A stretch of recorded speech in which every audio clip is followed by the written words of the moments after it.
Collinsville is where it's at, so when we on the field of court, they better be aware of that. They scared of that. Of course, look at the ceiling. What up, Mr. Floyd? Yeah, it's Collinsville. And yes, I'm glad to say that I'm a Kahok. I'm about to graduate. Yeah. You know what it is. Collinsville High School, a champions. Yeah. Screaming that's us. And when we on top, boy, quit fussing. All around my town, everything is white and purple, white and purple, white and purple, white and purple. We shut it down for the school and the sports team. White and purple, white and purple, white and purple, white and purple. White and purple, yeah, I know you see it. You see the chaos and you tell yourself you wanna be it. I go to CHS, so I am a champ. I ran this game so long I'm starting to get a stomach cramp. Class of 1 2, but we're number 1. Shout out to all my juniors, yeah, you know we get it done. White and purple, you already know. It's little easy peasy and that boy lay low. Yeah, you know what it is. Collinsville High School, a champions. Yeah, screaming that's us. And when we on top, boy, quit fussing. All around my town, everything is white and purple, white and purple, white and purple, white and purple. We shut it down for the school and the sports team. White and purple, white and purple, white and purple, white and purple. I'm about my white and purple, Scarface and DJ Screw. We on the peak of the mountain, best at what we do. Yeah, we the champs, homie, but we ain't selling shoes. These boys bleeding purple, call us the cheapest crew. They don't gotta do it big, cause I don't play no sports. I play my cards right. Now a good report. When Dub 12 comes, it's time to roll off. I'm the back cause everybody rolling with me, K-Hawks. Yeah, you know what it is. All the freshmen come forward. High school learning champions. Yeah, they know what it is. All around my town, everything is White and purple, white and purple, white and purple, white and purple. we shut it down for the school and the sports team. White and purple, white and purple, white and purple, white and purple. Yeah, you know what it is. Collinsville High School, a champions. Yeah, screaming that's us. And when we on top, boy, quit fussing. All around my town, everything is white and purple, white and purple, white and purple, white and purple. We shut it down for the school and the sports team. White and purple, white and purple, white and purple, white and purple.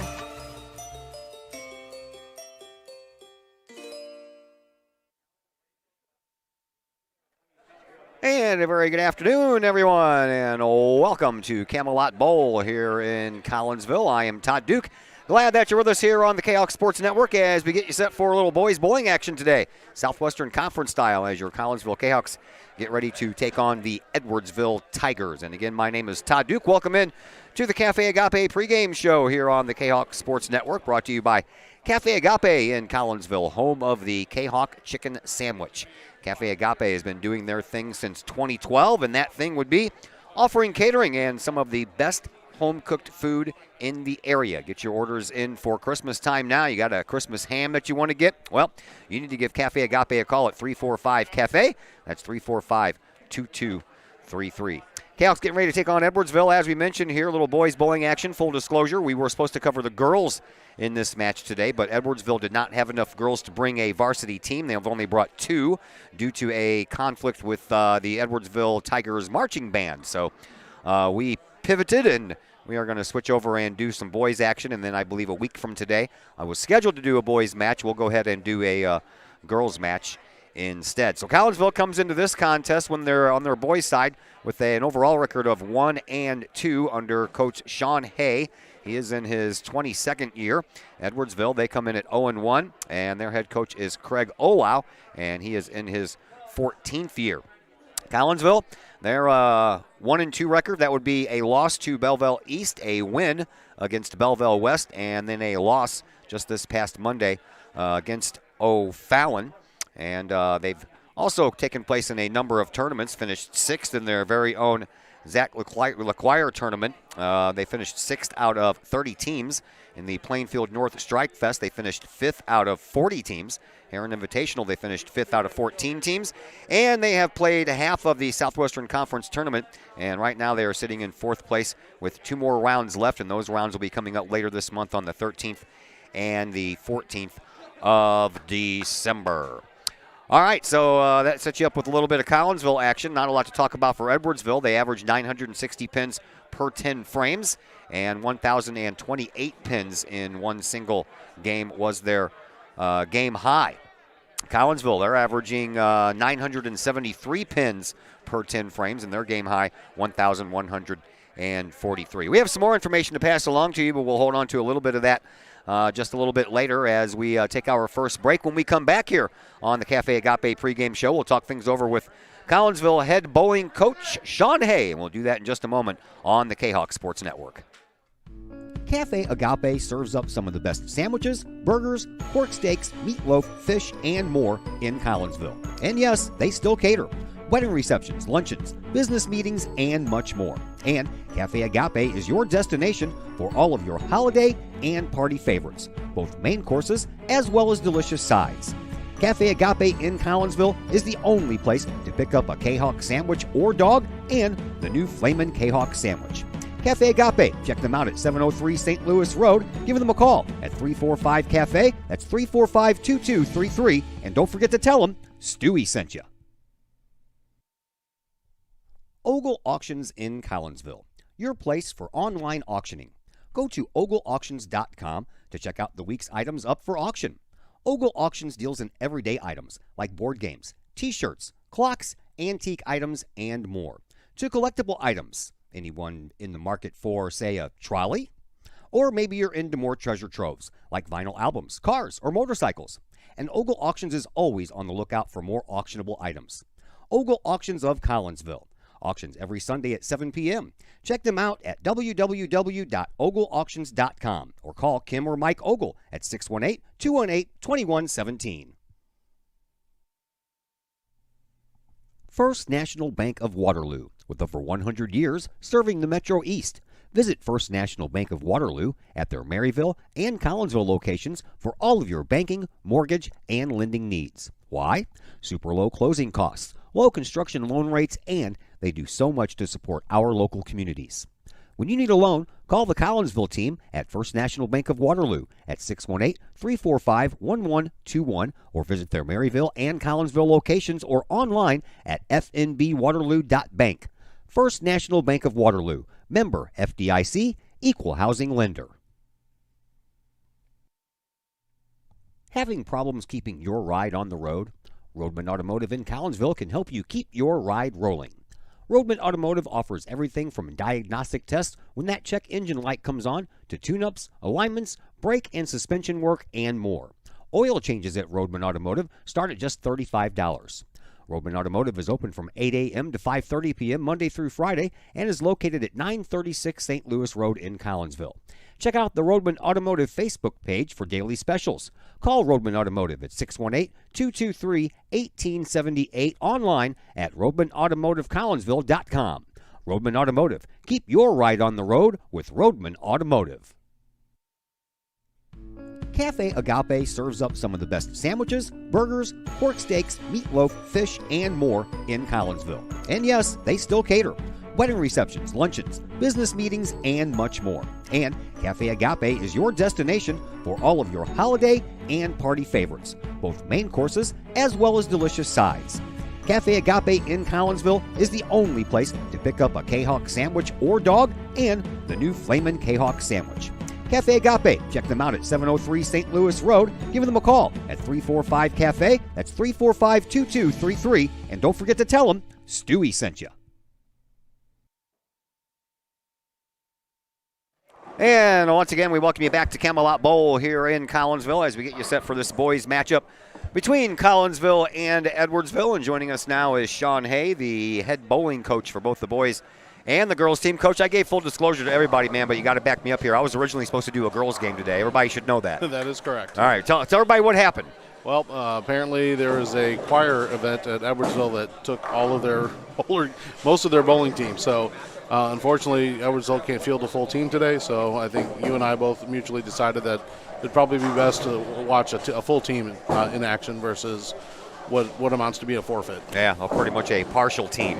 All right, let's go backwards in time. You guys had a matchup, both boys and girls, on Monday versus O'Fallon. How'd that go? The girls won. The boys fell short.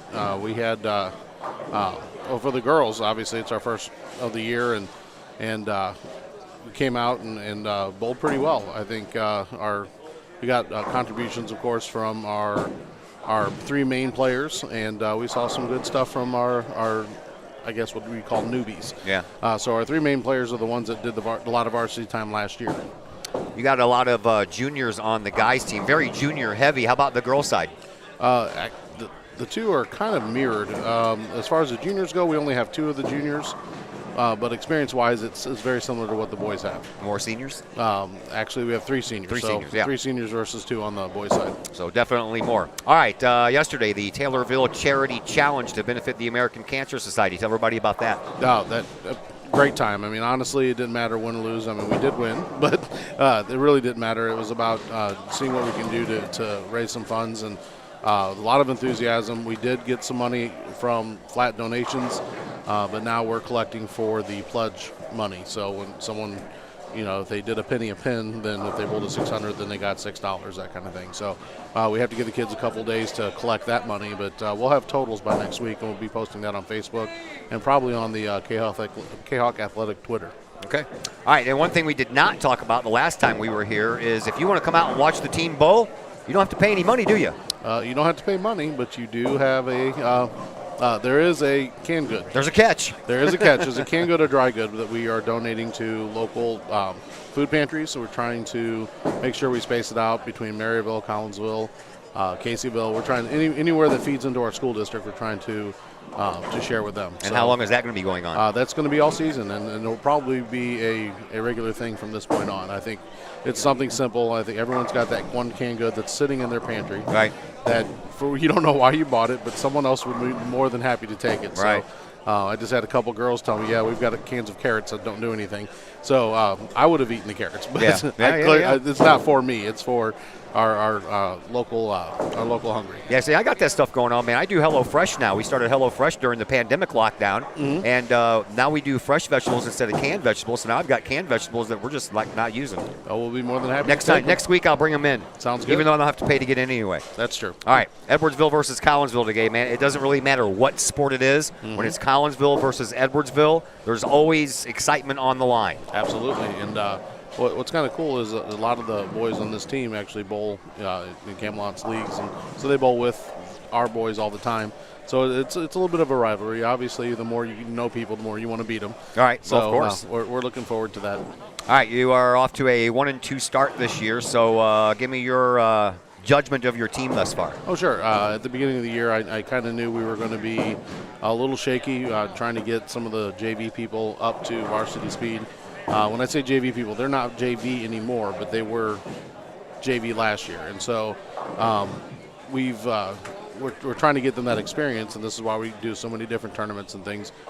There's a lot of learning going on. Obviously, even our senior, his brother's name was Jalen.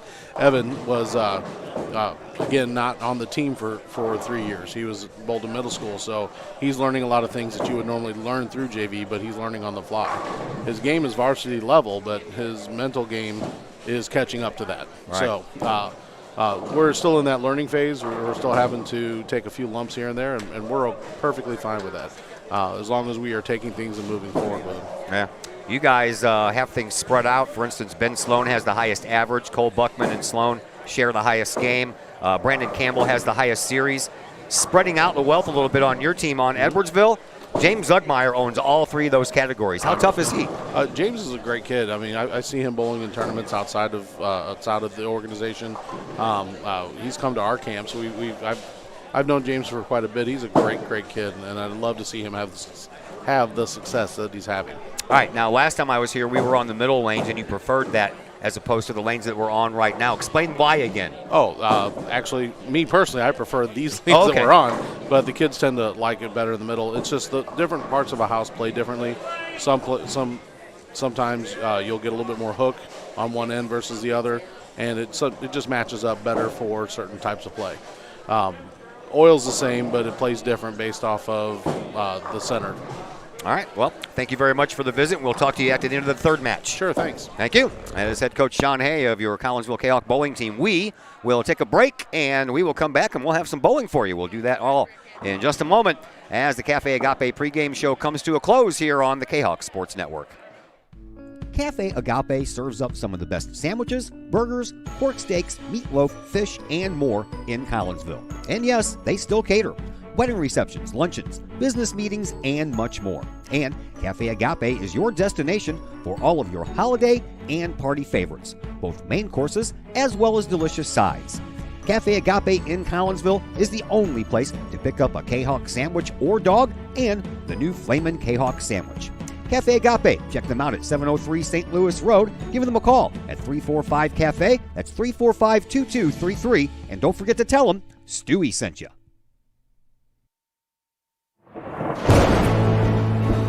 I couldn't ask for a better agent, for a better company in a disaster where you have no idea where to start.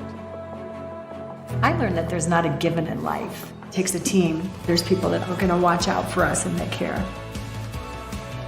It's been pretty stressful. Once we saw Lori and got our plan, it's like a huge weight lifted. In Collinsville, call Scott Allen at 618-346-1500. Calling all sports fans. Looking for a great place to watch the game with your crew? Look no further than the Lucky Fox Sports Bar in Caseyville. The Lucky Fox shows Collinsville Kahawk sports on the big screen, plus UFC fights, boxing, Cardinals and Blues, and all of the NFL games with the NFL ticket and enough TVs that you'll be sure to find the game you want. And the food? How about Taco Tuesdays, Wing Wednesdays, plus burgers, sandwiches, pizza, steak, and more, including great drink specials and the coldest brew in town. And don't forget to try your luck at the Lucky Fox Gaming Room. Dine in and catch a game, or order carryout with the Lucky Fox. The Lucky Fox Sports Bar, 1101 Caseyville Road, right across the street from Kahawk Stadium. Open daily at 11 a.m. Check out the Lucky Fox Facebook page for daily specials. The Lucky Fox, 618-855-9500. Projects in and around your home can be daunting and overwhelming. Take the stress out of those projects and let AW Indoor and Outdoor Solutions do all the heavy lifting. Former Kahawk Adam Welly can help knock those projects off your list. From framing drywall, painting, and stair work inside to deck work, hardscapes, and concrete and retaining wall construction outside your home, including power washing and brush removal. Whatever the task, AW Indoor and Outdoor Solutions can help. Call Adam Welly for a free estimate at AW Indoor and Outdoor Solutions, 314-252-8010. That's 314-252-8010. Keep your ride shiny and clean with Extreme Details Vehicle Detailing in Collinsville. Extreme Details, owned and operated by former Kahawk Jay Merkel. Jay and his crew at Extreme Details believe in the value of community and in helping their community hold the value of their vehicles with a sharp-looking, clean ride that you and your community can be proud of. Extreme Details can handle any job, whether you drive a small car, an SUV, or even a bus or an RV. No job is too big or too small at Extreme Details. Extreme Details offers scratch and oxidation removal, and they vacuum every vehicle regardless of what package you choose. Cars, trucks, motorcycles, boats, and more. Plus, Extreme Details can handle fleet vehicles for your company. Call Jay and the gang at Extreme Details at 977-1224 or visit Extreme Details at 936 St. Louis Road in Collinsville. Check for periodic specials on the Extreme Details Facebook page. Put the shine in your ride with Extreme Details. And once again, welcome back to Camelot Bowl. I'm Todd Duke. Glad that you have taken time out of your day and spend some time with here on the Kahawk Sports Network. I was hoping to be able to come back in time to give you the starting lineups, but that's not going to happen right now, so we're going to take one more break, and when we come back, we'll give you the starting lineups, and we will have some bowling for you next on the Kahawk Sports Network. The Junior Service Club of Collinsville has been a proud supporter of KahawkSports.com and the Kahawk Sports Network from day one. Since 1934, the Junior Service Club of Collinsville has been providing women in the community an opportunity to make a difference with fundraisers and projects, all that go towards helping the needy in Collinsville. If you would like any information on any event sponsored by the Collinsville Junior Service Club, head to Facebook, type in Collinsville Junior Service Club, and then click on the Event tab. We thank the Collinsville Junior Service Club for their continued support of the Kahok Sports Network and KahokSports.com. Lakeside Roofing in Collinsville. Let the professionals at Lakeside Roofing protect your most important investment, your home or business. Have the elements taken a toll on your roof system? Notice a leaking roof? Maybe it's time for a free roof inspection. Regular maintenance can extend the life of your roofing system by 10 years or more. Lakeside Roofing is your winning team for commercial and residential roofing systems. Lakeside's all-star professionals have installed, repaired, and maintained hundreds of roofs on both sides of the river. Call Lakeside Roofing today at 618-344-2800 or 314-241-5253 or online at lakesideroofing.com. Lakeside Roofing, celebrating 50 years of serving the metro area. Choose experience, choose Lakeside. The people of Illinois welcome you. The folks in Collinsville, Illinois, well, they want you to stick around for a while and enjoy the sights, the fun, the food, and of course, the Collinsville Kahawks. The city of Collinsville is a proud supporter of the Collinsville Unit 10 School District. So welcome to Collinsville. Come on over, catch a Kahawks game, or enjoy some of the new places to eat, shop, and have fun. There's plenty to do for the young and the young at heart. Enjoy Christmas at the Collins House during the holidays, tunes that bloom in the warm summer months, and more. There's plenty to do in Collinsville, so come on over for a bit. The folks in Collinsville would love to see you. For more information, go to www.collinsville.org. Once again, welcome back to Camelot Bowl. I am Todd Duke, and we are just about ready to go here. A little high school bowling action for you as soon as they get ready to do their little chant here. 1, 2, 3, Kahawks. There we go. All right, here are your starters for Collinsville. First up will be Mason Foley. He is a junior, and he will be faced by a sophomore from Edwardsville in Nevin Gooderman. Evan Flowers is a senior for Collinsville. He'll bowl second, and he'll be going up against Trevor Fox, another senior for Edwardsville. Then a battle of some juniors. Ben Sloan for Collinsville. He'll be battling against Carter McFarland for Edwardsville. Cole Buckman will bowl fourth for Collinsville, and he'll take on a senior in Derek Newsom. And then the anchor for both teams, Brandon Campbell, the junior for Collinsville, and James Zugmeyer, who we just spoke of in the pregame show for Edwardsville. Connor Hartman also available for Collinsville, and Edwardsville has one in the hole as well. A senior, Grant Gibbs. Connor Hartman, by the way, is a junior. All right, let's fill in some of the blanks for you on the numbers as we get underway here on the 25 lanes. We're on 25 and 26. The JV team is right next to us, and Mason Foley left one pin up, and now Nevin Gutterman over here on 26 will go, and he'll leave 3 up. For Mason Foley on the year, he's averaging 187. He has a game high of 214 and a series high of 586. And for Gooderman, he's averaging a 180, and his game high is a 239. His series high is a 604, as Foley ends up throwing his second ball of the day into the gutter, so he'll just get a 9 and an open on his first go-round. And now Gooderman over on 26, he'll pick up his spare, as he had the 3, 6, and 10 pins left up. Here's Evan Flowers over on 25 for Collinsville. Flowers, will give you some numbers on him in a moment as that 7 pin stands up, even though he got a pin just spinning all around in front of it. And Trevor Fox will answer, and he'll answer with a strike for Edwardsville over on lane 26. For Flowers, 191 is his average coming into this game with a high of 252 and a high series of 585 as he tries to pick up the 7 pin over here on 25. And that's how Collinsville starts off with back-to-back open frames. Here is Carter McFarland now on 26 after Fox picks up a strike. And for McFarland, he'll leave up all of the left side. Ben Sloan over on 25 for Collinsville. And everybody having a hard time finding that head pin. The same thing on 25 as on 26. Little feeling out process going on here. Here's Carter McFarland again on 26, and he will take care of his spare. And now Ben Sloan over here for Collinsville on lane 25 will try to accomplish the exact same thing. That's a little bit closer to that head pin, and both of them mirror each other. Here is Derek Newsom. Newsom over here for Edwardsville on 26, and he will leave a split. Newsom on the year, his average is 170. 200 is his high game, and his high series is 544. Cole Buckman over on 25 for Collinsville rolls it down, and he'll pick up a strike.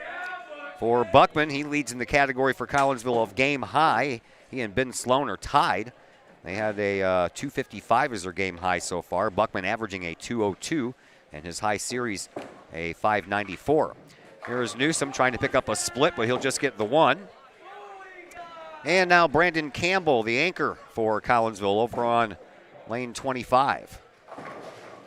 Brandon, he has the team lead in high series with a 634, and he starts off with a strike. And now here is James Zugmeyer. We talked about him in the pregame show, and he leads every statistical category right now for Edwardsville as he picks up a strike to close out the first frame. Zugmeyer averages a 216. That leads the team. Game high is a 255. That leads the team, and that's tied with Sloan and Buckman for Collinsville. And then a 698 for his high series, and that also leads the team. So we switch sides. Mason Foley now bowling for Collinsville on 26.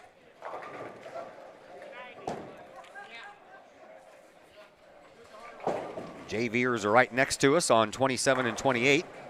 So we'll keep a weary eye on them as we go along here on the varsity side. And Foley makes up for his open frame in the first by picking up a strike. Here is Gutterman. He'll leave once again that 10 pin sitting over there on 25. Evan Flowers ready to go down 26. He also had an open frame in that first frame. Got 9 down on the first try, left up 1. He and Foley did the same thing. And this time they'll follow each other again with back-to-back strikes. That's the way to figure things out.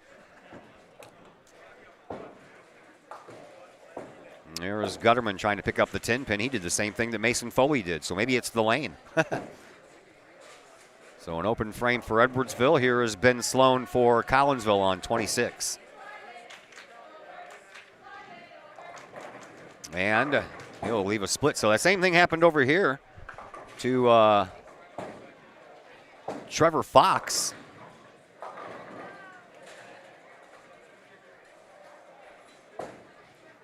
So that's kind of a strange mirror thing going on there. Ben Sloan trying to pick up that split, 8-10 split.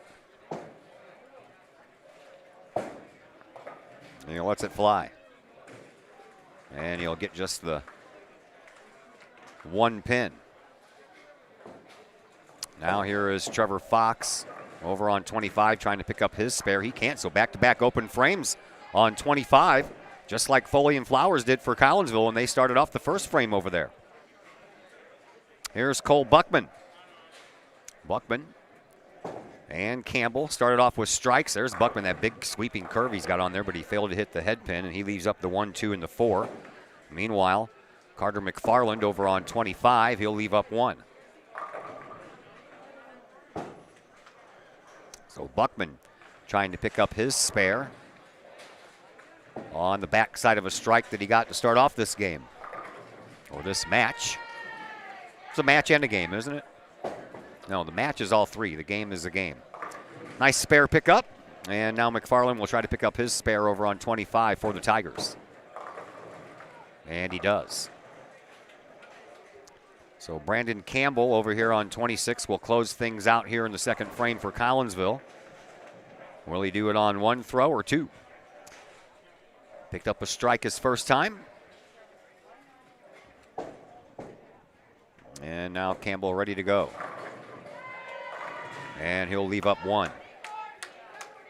Derek Newsom over on 25 for Edwardsville now. He'll pick up a strike. The girls are playing. They just are playing against a Edwardsville team that's shorthanded, so they're bowling for average instead of bowling for a win. And the JVers have uniforms, or excuse me, the varsity team for the girls have uniforms, but the JVers, they apparently do not right now. Here is Sloan trying to pick up his spare, and he does. Boy, he barely got that right side of the pin. Now here is James Zugmeyer for Edwardsville, and he doesn't like that one, and I can see why as he leaves up the 1, 2, and the 4.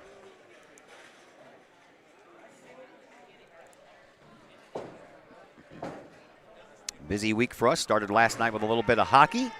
Got some bowling today and basketball the next 2 days. Girls open up the Southwestern Conference on the road tomorrow at Belleville East. We'll have that game for you. And the boys open up their conference schedule at home, and we'll have that game for you. Picking up the spare over on 25 was Zugmeyer after 2 complete frames. Collinsville trailing Edwardsville by 5 pins, 130 to 125. 2 strikes in the first frame for Collinsville as a team, 2 strikes in the second frame. Edwardsville picked up 2 strikes in the first frame as a team and only 1 in the second. They had 2 open frames.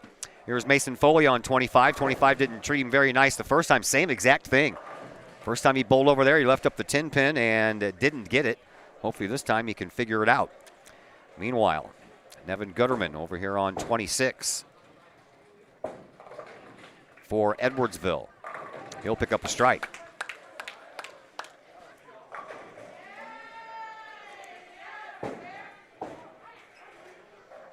Foley on 25 trying to take care of that pesky 10 pin, and this time he'll get it.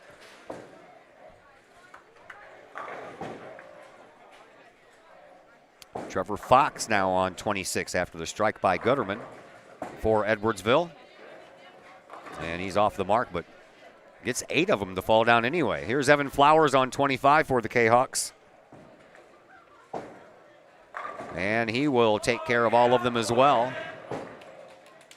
His second strike, he's working on back-to-back now.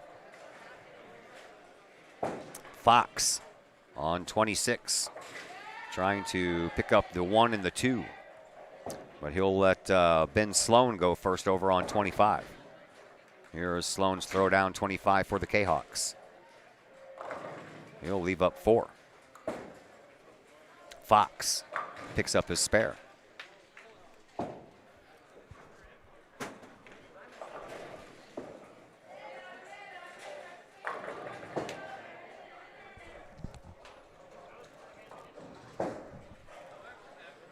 On 25.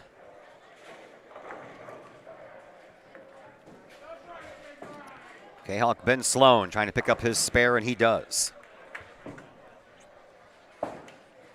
2 spares out of his first 3 frames for Sloan. And Derek Newsom didn't like that one. He got left with a pin. He thought they all should have went down. I'm sure you saw that expression as he walked back toward the camera.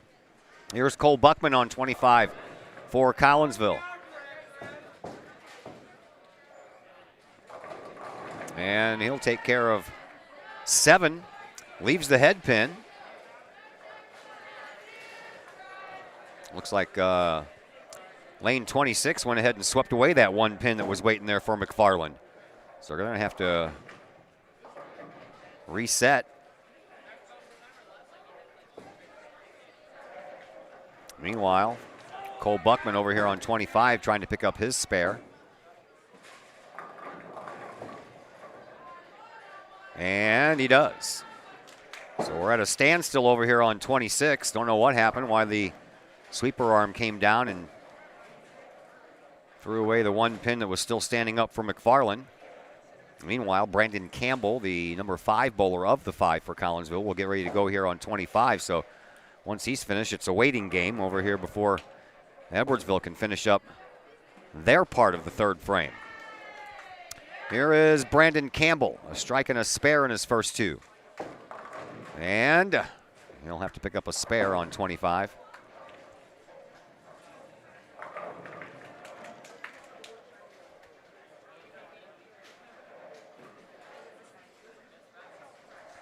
Six pin, the only thing standing for Campbell.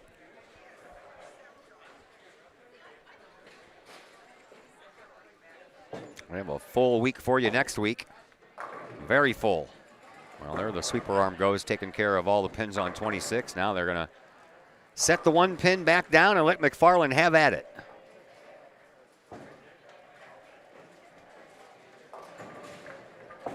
Here's Campbell trying to pick up his spare. He does. And through the first 3 frames, Campbell, no open frames. A strike, a spare, and a spare. Here's McFarland going for that pin on 26, and he misses it. That'll bring up Derek Newsom and then James Zugmeyer before we can finish out frame number 3.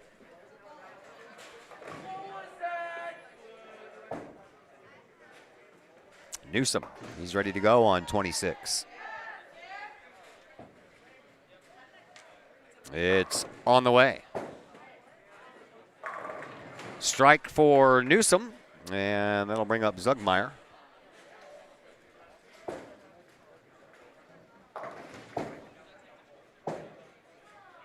Three seniors out of the starting 5 for Edwardsville.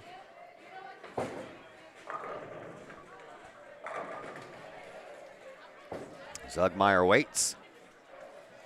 Now he's ready to go. Teammates breathing right down his neck. And he'll take care of a strike as well. So 3 strikes in the frame for Edwardsville, and after 3 in the books, Edwardsville now trailing 211 to 208. Close match, just a 3-pin difference. So we'll switch sides again. Mason Foley over here on 26 will lead things off for the Kahawks. Mason, right now sitting at a 39, had an open frame in the first, picked up a strike in the second and a spare in his last go-round. Here is Foley. Bends that thing in there and leaves himself an ugly mess down there. Here is Nevin Gutterman on 25 for the Tigers. He'll leave up 1. That's a lot better to try to pick up than the mess up there for Foley. That is a 4-7 and then a 6-9-10.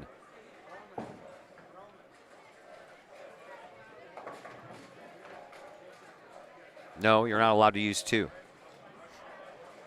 He'll take care of just 2 of them, so Foley with his second open frame here in this first matchup. Gutterman trying to pick up his lone pin. He can't. And now Evan Flowers over here on 26 for Collinsville. He'll leave up 3. Pins are having a hard time falling. Coach Olau, after that throw by Gutterman, decided to go over and talk to his team. Trevor Fox left up a couple as well. Flowers going for a spare over here on 26.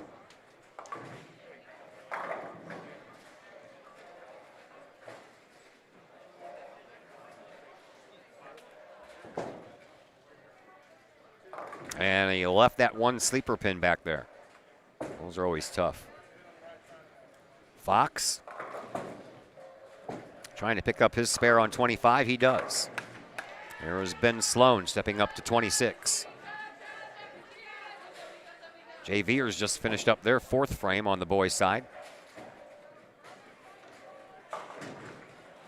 And right now looks like Collinsville has a lead of 225 to 176 as Sloan leaves himself a split. Kind of Splitsville over here on 26. Meanwhile, over on 25, Carter McFarland picks up another strike. That's his first. Sloan has his own mess to clean up on 26 now.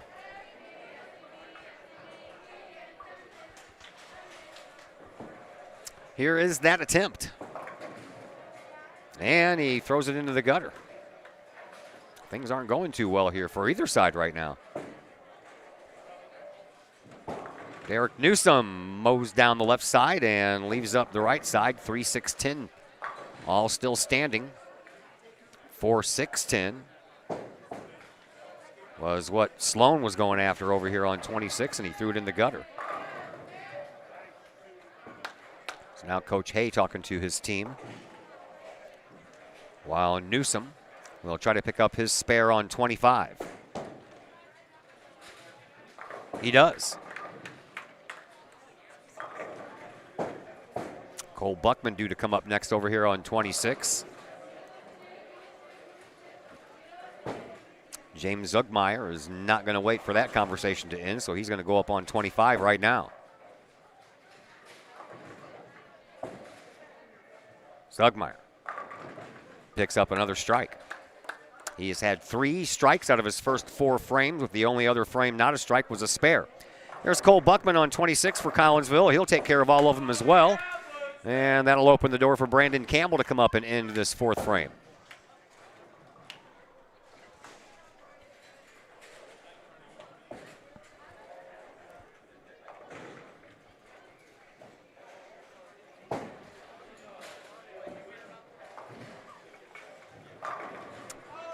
Campbell cleans the oil off his ball. He's ready to go. Wipes his hand in his hair and then rubs the bottom of his shoe.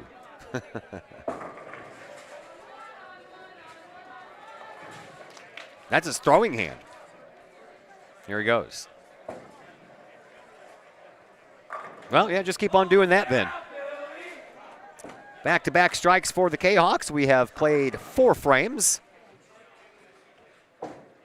And right now, Collinsville has a 1-pin lead, 302 to 301.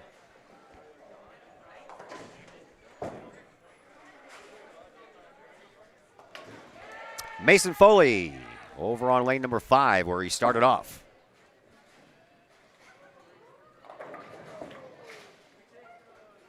And this time he'll pick up that strike. He's got 2 now. Picked up 1 in the second. A couple open frames in the first and the fourth. Here now is Nevin Gutterman on 26 for the Tigers. He picks up a strike as well. Evan Flowers over on 25 for Collinsville. Looking for his 3rd strike of this match. He'll have to look a little harder. 2 pins still standing. Trevor Fox over here on 26 for Edwardsville. He's ready to go.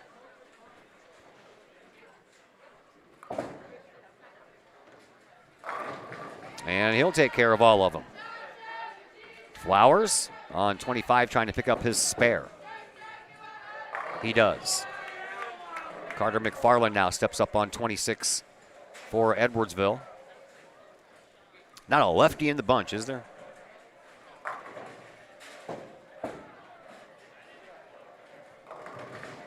And McFarland leaves up the 7-pin. It wobbled for a moment. Here's Ben Sloan for the Kahawks on 25. He'll take care of all of them. There you go.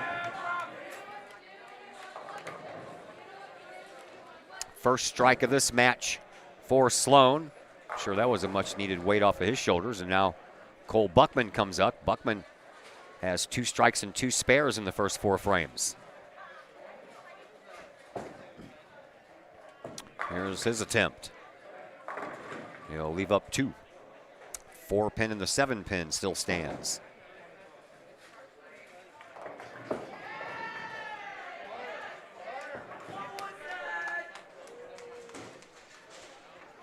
I don't know what we're waiting on over here on 26.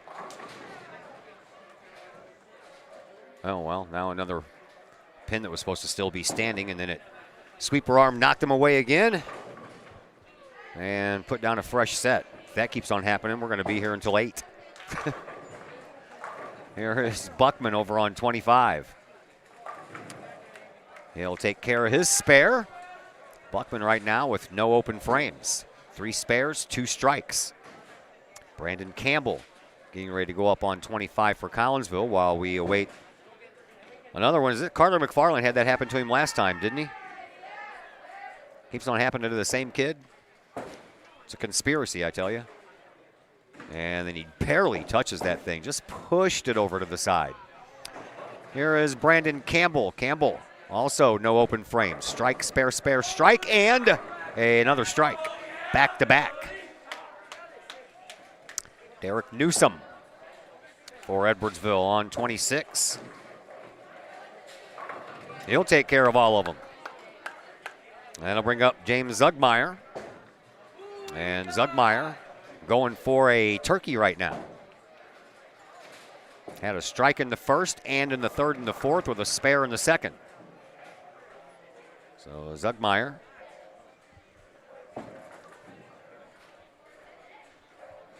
trying to complete the turkey here. And he does. So we are through 5. We're halfway through. And after 5 frames in the books, Collinsville now trailing Edwardsville 401 to 372. We went from a 1-pin difference to a 29-pin difference in 1 frame.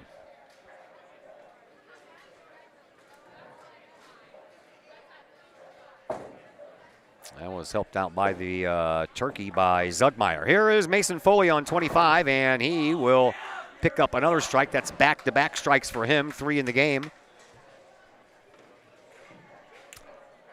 Gutterman over on 25 for Edwardsville, also looking for back-to-back strikes, and he will leave up the 10-pin.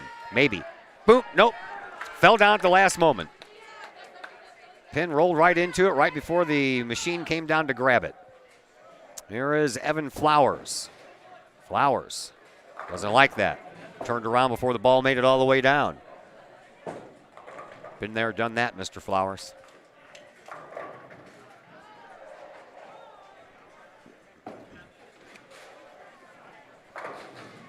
Trevor Fox over on 25 for the Tigers. He'll take a strike as well. Back-to-back strikes for Edwardsville here to start off this 5th frame.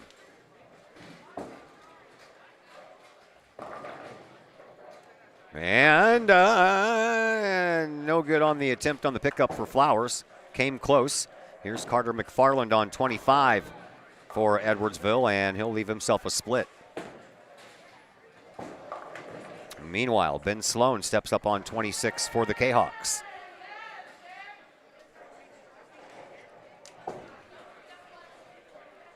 He slings it down, and he'll leave up 2. McFarland, he left 3. He's trying to pick him up now. He'll aim for the 2 over on the left side, but he'll go right between both of them.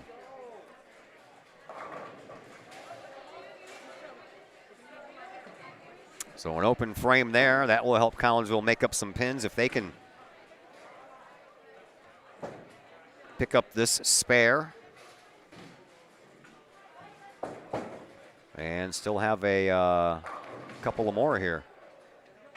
And he does. Nice job there, Sloan, at the last moment.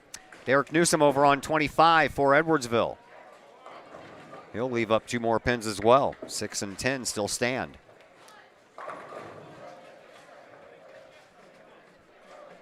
Cole Buckman steps up on 26. It's off. Buckman. Leaves up the 8-pin. Newsom trying to pick up his spare on 25 now for Edwardsville. He'll throw it in the gutter. That's back-to-back open frames now by Edwardsville. That doesn't sit too well with the coach. He's standing right next to me, and his body language is giving it all away. Buckman will try to pick up his spare on 26, see if Collinsville can close the gap here a little bit in this 6th frame.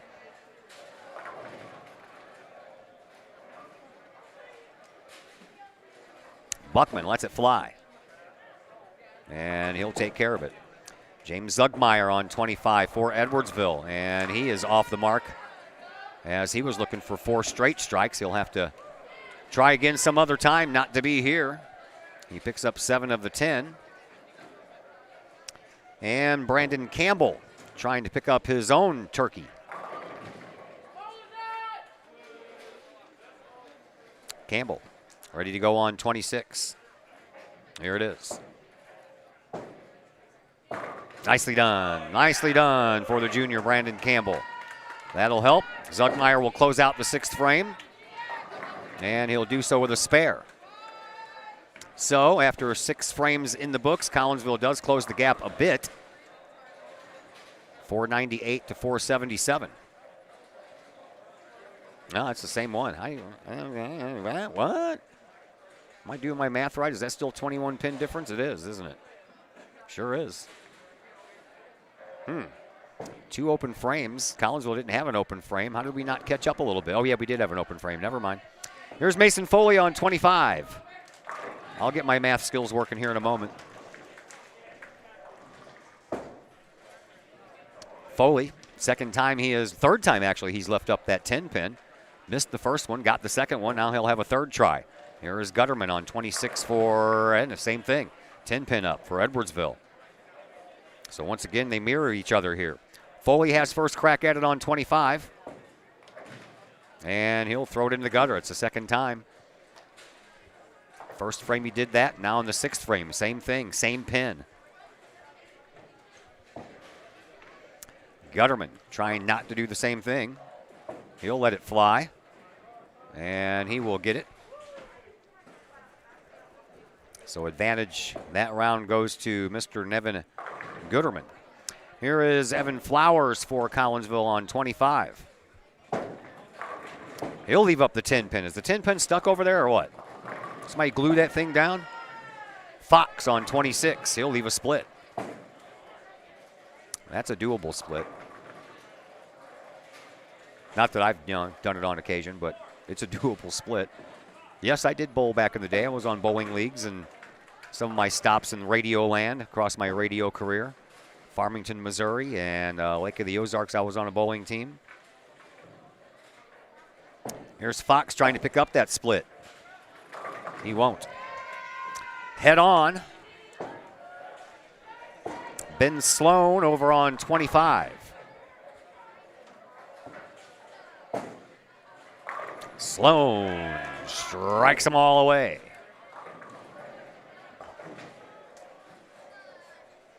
There's Carter McFarland now on 26 for Edwardsville.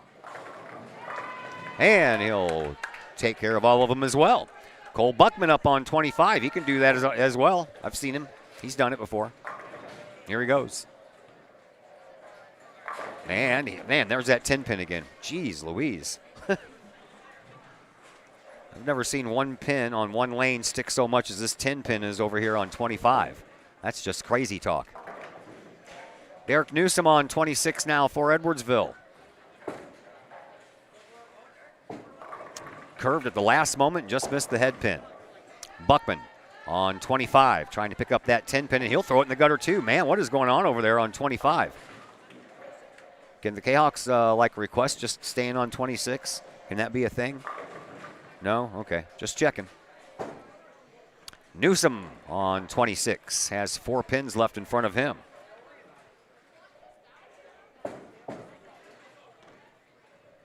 Yeah, he'll leave up that one that was in the back. Another open frame. And that's back-to-back open frames for Newsom. Here is Man, now I'm telling you what. Brandon Campbell just had a turkey, and he comes up over on 25. And besides the strike by Ben Sloan, every single bowler in the 7th frame for Collinsville has left the 10 pin. And none of them, Flowers got it.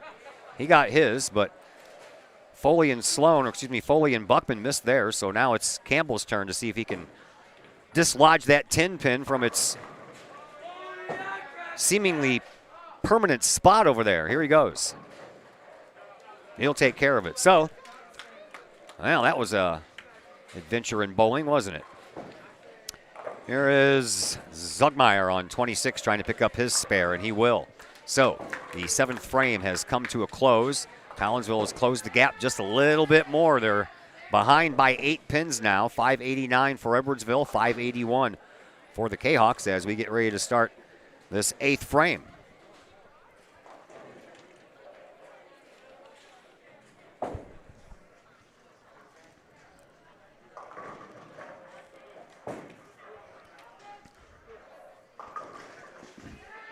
Coach A talking things over with Foley.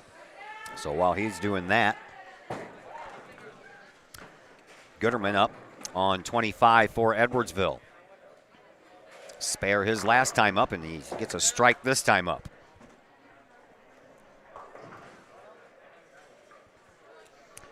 Here is Mason Foley. Probably glad that he's not on 25 right now. Well, didn't leave up the 10 pin. Well, yes, he did leave up the 10 pin, but at least it's got some company with the 3 and the 6 right next to it. There is Trevor Fox. He'll leave up 1 pin as well, but it's not the 10.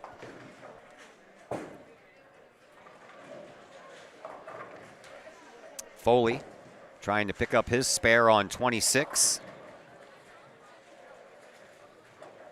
And here is that throw. He will. Fox over on lane 25, trying to take care of that 9 pin. He does. Now Evan Flower steps up for the Kahawks on 26.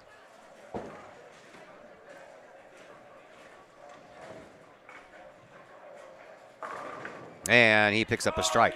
Last time I covered the boys, last week, we had the best games by the Kahawks in the second matchup. So they're just getting warmed up. Meanwhile, there is Carter McFarland with a strike of his own over on 25, moving right along. Ben Sloan on 26. He's ready to go.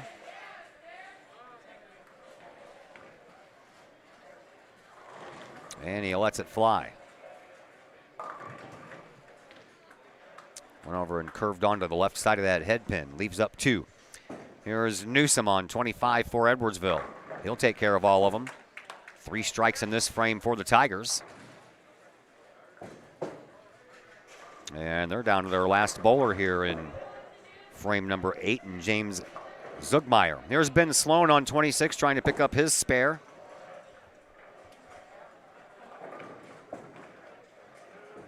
He does. And now Zugmeyer will close out his team's portion of the 8th. Over here on 25. He does with a strike.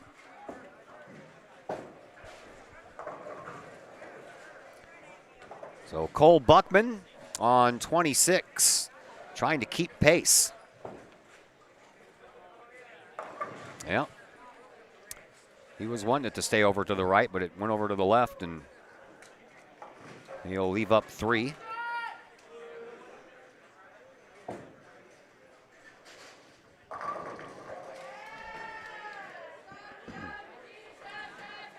Jay Veers right next to us here are in the middle of their 9th frame.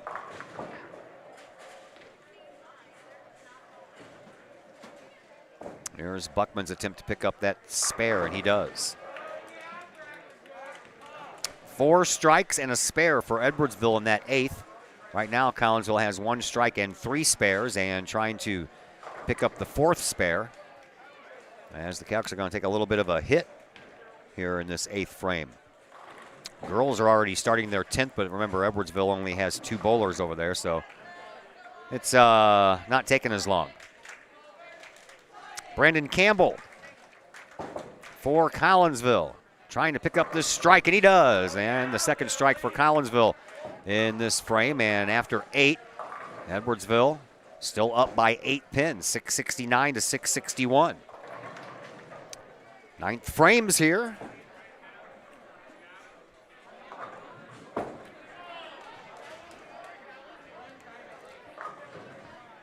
And first up will be Mason Foley on his favorite lane, 25. 10 pin has been stuck on him 3 frames in this matchup. Here is this attempt here in the 9th. And the 10 pin goes down, and so did the other 9.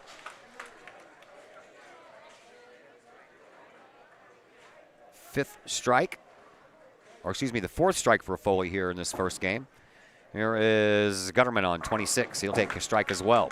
Evan Flowers on 25.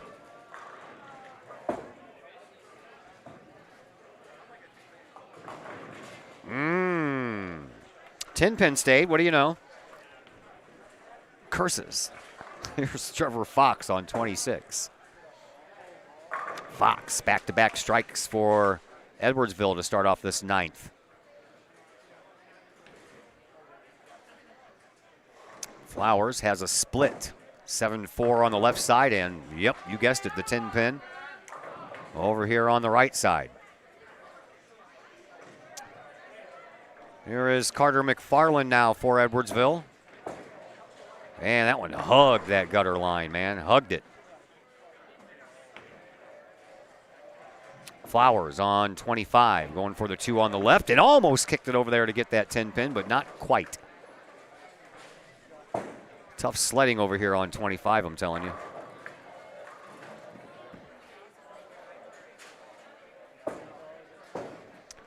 Ben Sloan steps up on 25.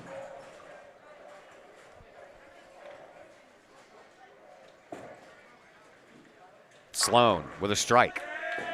McFarland trying to pick up his spare on 26 for the Tigers. He will leave 1. So each team with an open frame and each team with 2 strikes here in this 9th. Here is Cole Buckman. Buckman over on 25. Like to continue it with another strike. And he does. Derek Newsom on 26 for Edwardsville trying to keep pace. And he does. Down to the final 2 bowlers here in this 9th frame. Brandon Campbell for Collinsville, James Zugmeyer for Edwardsville. It'll be Campbell first over on 25.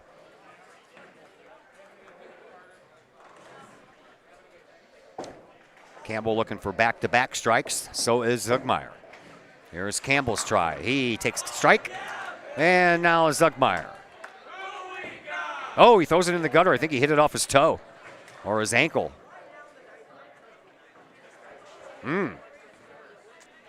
That's got to hurt twice. The pain in the ankle and the pain of watching your ball go in the gutter.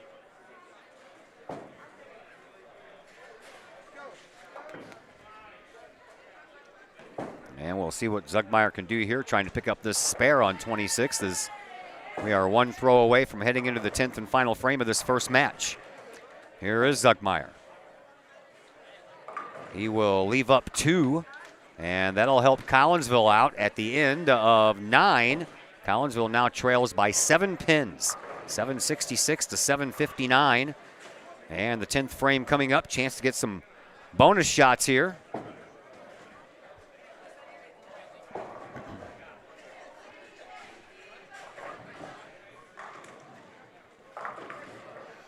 And we'll get it going with Mason Foley over here on 26.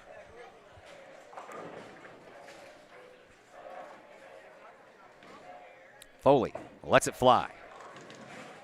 Got some movement. Nice job on the strike. He'll have a couple of extra throws.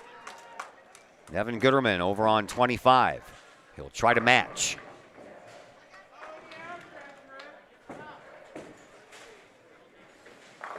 And there's that 10 pin. Somebody's got that sucker Velcroed, man. Foley. First bonus ball coming up.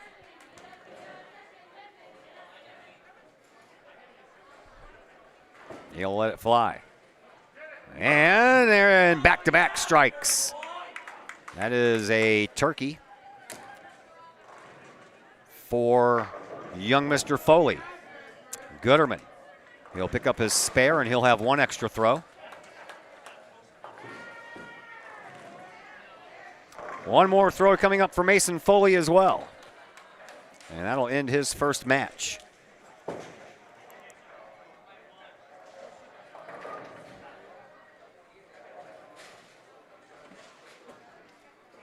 Foley. Here he goes, down 26. I think that ball hit the lane before it hit the... Well, at any rate, 187 is what Foley ends up with in his first match. Here is Gooderman. Gooderman with 1 last throw. Excuse me. He'll take care of the 9 of the 10, and the 10 pin still stands once again. And Gooderman will win the head-to-head match, 193 to 187. Here is Evan Flowers over on 26 for Collinsville. He'll take a strike as well. That's back to what he normally does. That's his 4th strike here in this first matchup. Here's Trevor Fox over on 25 for Edwardsville.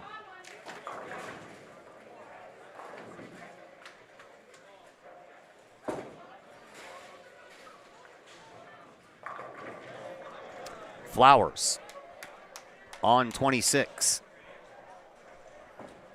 Looking for another. He'll leave the 10 pin up.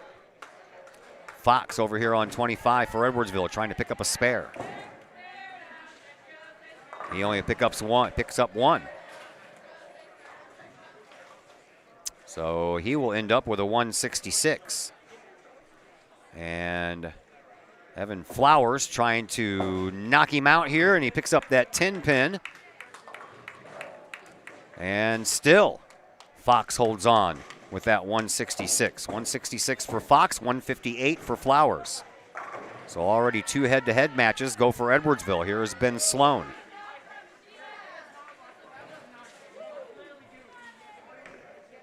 Sloan down 26.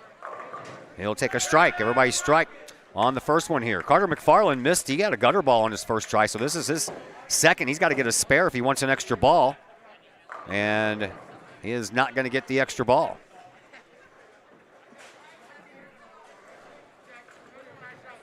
So McFarland ends up with a 148. Sloan has 2 more coming his way, and he is already past 148. He sits at 161 right now, so we'll have at least one head-to-head win. Here's Sloan's second one. Back-to-back strikes here in the 10th. Derek Newsom over on 25 for Edwardsville. And he'll take care of all of them for a strike. Sloan just picked up a turkey. 3 in a row. Can he make it 4 in a row to end this first match?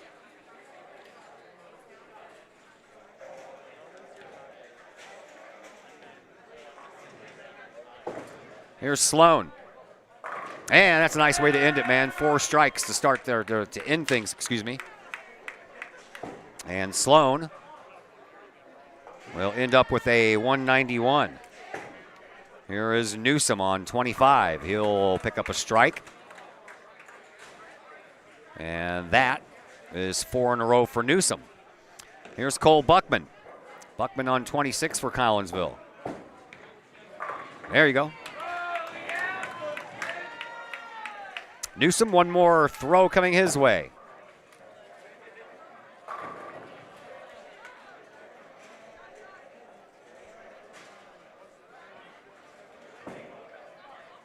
And Newsom will strike out the side and end up with a 201. First bowler over 200 here in this first matchup. Here is Cole Buckman, his second.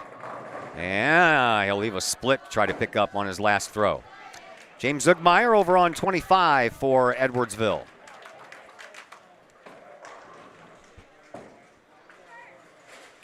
Zugmeyer picks up a strike. Cole Buckman trying to do something with this 4-9 split over here on 26. Hit the right side of the 4 and hopefully banks off and hits the 9. I don't know.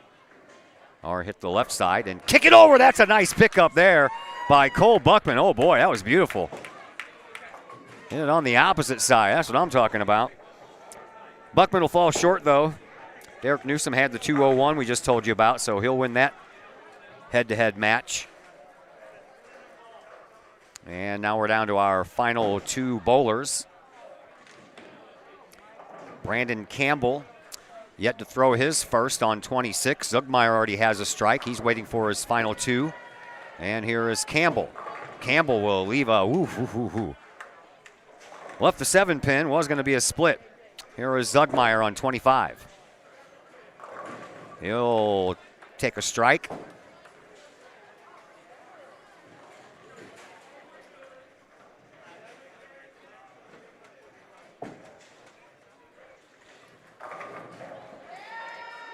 Campbell, one more ball for him.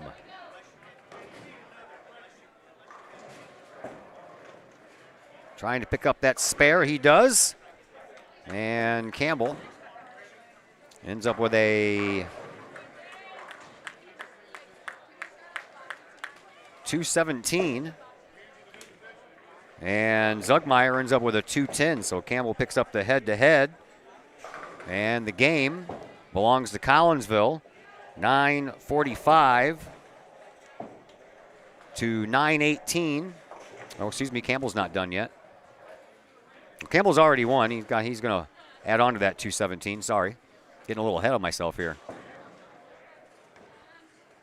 And he'll pick up 9. So that 217 turns into a 226. And Collinsville wins 954 to 918 in the first matchup. So that's the way we go at the end of one. Edwardsville won 3 head-to-head matches. Collinsville won 2, but Collinsville won the overall match, 954 to 918. I'll let the powers that be add up all the numbers, and they'll figure out who exactly won this game. I know there's more involved than that. Unless you have if Edwardsville would have won the match total, then they would have won the game because they had 3 head-to-heads compared to Collinsville's 2. But we will let the bigwigs figure that out while we take a commercial break. And when we come back, we'll have match number 2 for you. And that will be coming your way in just a moment here on the Kahok Sports Network. Code 3 Barbecue Supply, home of Code 3 Spices, is first responder owned by proud Kahok alums.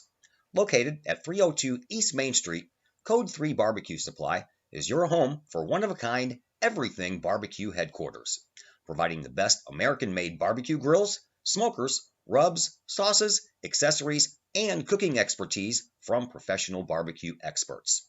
Code 3 Spices provides award-winning rubs and sauces and donates 25 cents a unit sold to first responder and military organizations to aid the fallen and assist with suicide prevention and PTSD awareness. Stop on by. See the guys at Code 3 Barbecue Supply for all of your cooking and grilling needs. Code 3 Barbecue Supply, home of the Memphis in May first place world champion Patriot sauce. Learn more about their products and mission in giving back to those who serve at code3spices.com.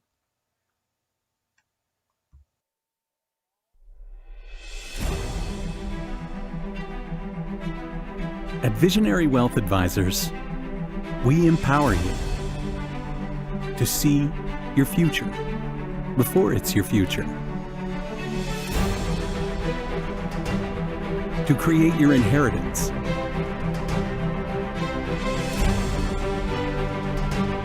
to build your vision, to anticipate the known and unknown, and to find potential in both, and build new dawns. Visionary Wealth Advisors. Visit Brad Keene with Visionary Wealth Advisors at his new Collinsville office located at 106 North Clinton, or call Brad at 618-467-8420. Got vinyl? Rich's Record Emporium on Main Street in Collinsville can take care of all of your vinyl needs and more. You can peruse through thousands of records, from country to hard-to-find jazz. And classic rock, it's always in stock at Rich's Record Emporium. Used vinyl by the hundreds, plus new releases by new artists as well as reissues by classic artists. Don't forget to check out the audio room at Rich's Record Emporium. There, you can test out all the latest in audio gear, from top-of-the-line speakers to the latest in new turntables, plus amps, streamers, and all of the accessories like needles, belts, and more. While you're there, check out the music-related wall art, as well as t-shirts, record cleaners, and so much more. Plus, if you can't find it at Rich's, they will do their best to find it for you. Come check out Collinsville's only record store, Rich's Record Emporium, 131 West Main Street in beautiful uptown Collinsville, 618-795-1333, online, richesrecordemporium.com. Hey, once again, we welcome you back to Camelot Bowl. Collinsville taking on Edwardsville here. Cahoks win that first matchup. So I finally, after doing this for like 3 years, I finally asked, how does this work? So there's a total of 10 points available in each match. 5 for the team that wins the match, which Collinsville did, so they had 5 for winning the match. And then the other 5 are split up between the head-to-head matches. So Collinsville got 2 head-to-head matches in that first game, so that gives them 7 points, and then Edwardsville gets the 3 points for their 3 wins over their counterparts on the other side. So Collinsville wins that first match by a score of 7-6. 3. We're underway here in game number 2, and yours truly has to go visit the facilities for a moment, so I'll leave you alone to taking a little of the ambient sound here at Camelot Bowl, and I'll be back with you all in just a moment.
All right.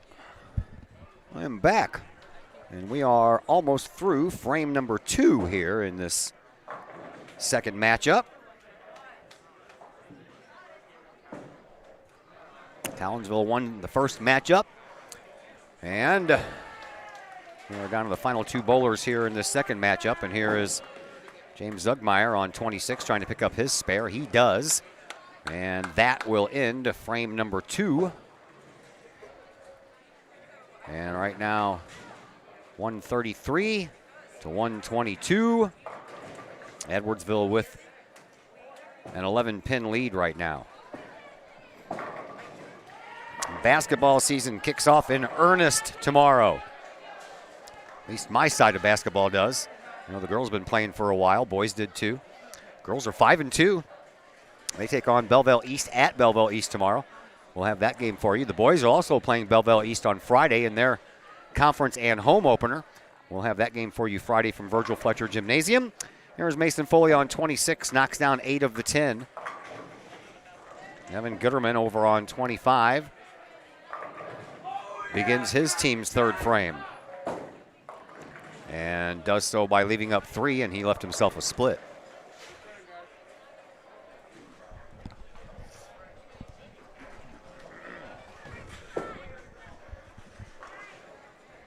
Foley down 26. Picks up his spare. That's going to be a little tougher of a task for Gooderman over here on 25.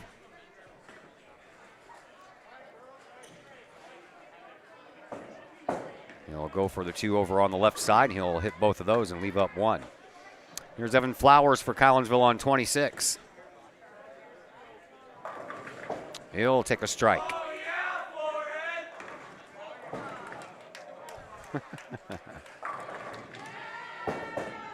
Trevor Fox on 25, and he'll leave up 3, just like Gooderman did.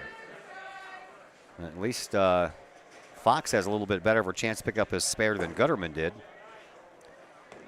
Ben Sloan getting ready to go over here on 26 as soon as his Tigers JV counterpart on the other side on 27 gets through throwing. He has, and now Sloan over on 26. Ooh, did everything but knock down that 7-pin. Over on 25, spare, picked up by Fox.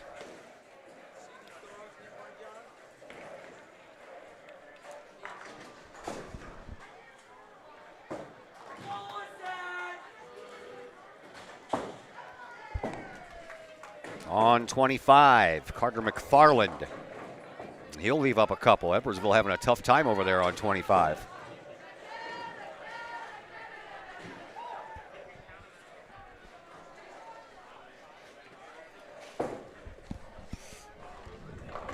Sloan on 26. Apparently as the machine gobbled up his ball. Over on 25, though, Trevor Fox couldn't pick up the 2 pins he was left, so Edwardsville having a rough go at it here. Their first 3 bowlers here in the third frame. 2 of them have left open frames.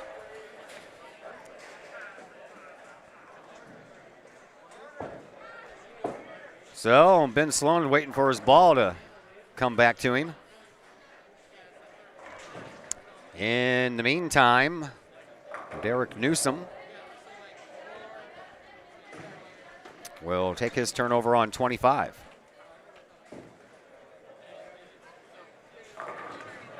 Here is that turn.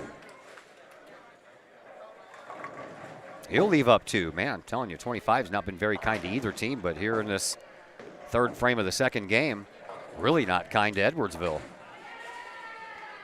We're having some problems over here on 26, too. We've had a lost ball. We've had a couple of premature pin sweeps.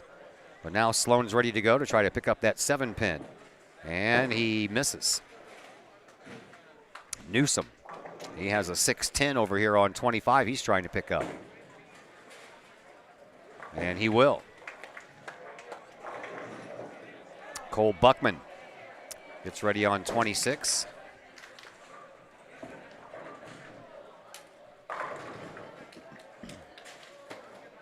He's ready to go.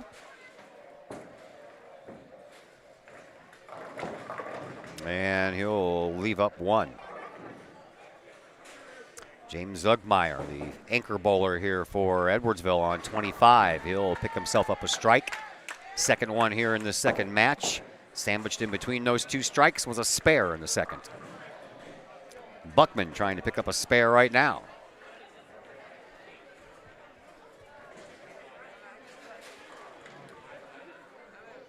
There is that attempt. It's good.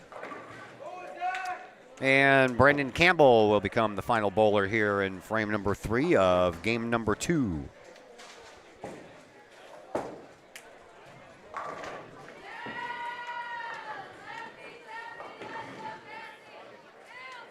I wonder if that's like his superstitious habit there for Brandon Campbell. Hand through the hair, rub the bottom of the shoe, let it fly. And the 10 pin stays again. That has been the common theme here tonight. 10 pin. 10 pin, 10 pin, 10 pin stays up. Campbell ready to try to pick up that 10 pin right now.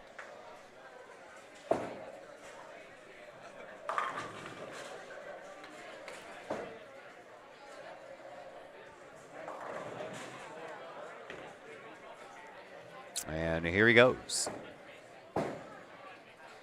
He'll take care of it. And the third frame comes to a close. Collinsville still trailing right now, 224 to 208 as far as pin total goes.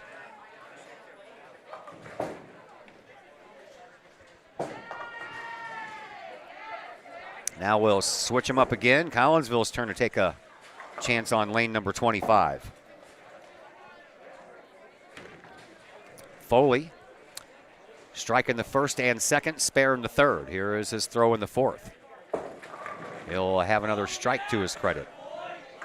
Nevin Gooderman. He's ready over here on 26. He lets it go. And he'll leave up the 10 pin. Man, oh man.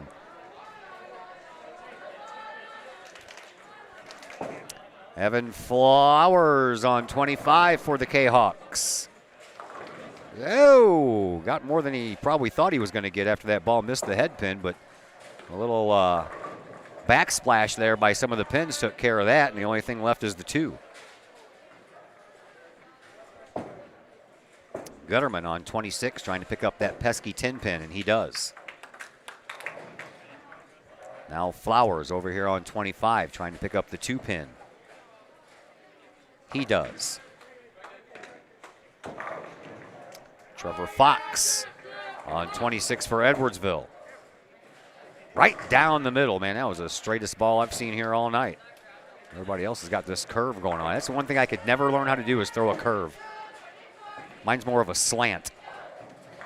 I'll start on the extreme left side because I'm a lefty. I'll start on the left side and then throw it across my body to the right side, and then it just slowly angles toward the head pin. That's the initial plan anyway. Sometimes that doesn't always work out. A little bit later, my arm gets tired and I have to move over. Then I end up throwing it down the middle. Nice spare pickup over here on 26 by Fox. Here is Ben Sloan on 25 trying to pick up his split of a spare. He'll take care of the 2 and leave the 10.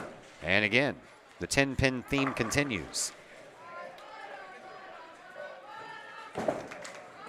Carter McFarland on 26 for Edwardsville. He'll get a strike of it. That was a weird-looking strike as it took a while for those pins to fall down. Meanwhile, Cole Buckman on 25. He's ready. And he'll take care of all of them. First strike here in the second match for Buckman. He had 3 straight spares to start off this second match. Derek Newsom on 26 for Edwardsville. He'll leave up 2. Already we're back to Brandon Campbell, the anchor for Collinsville, over here on 25.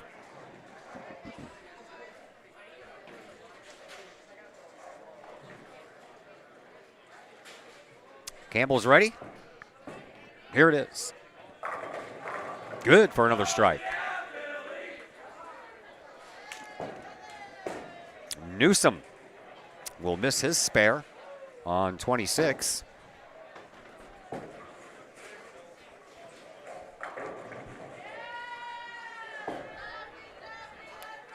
And one more bowler to go. That's James Zugmeyer over here on 26 to close out the fourth frame.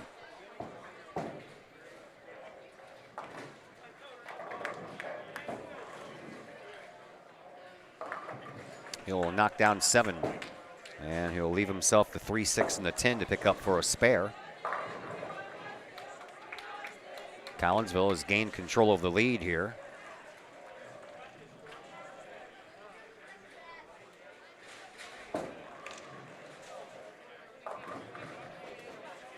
Canucks were up by 11 pins at the end of 3.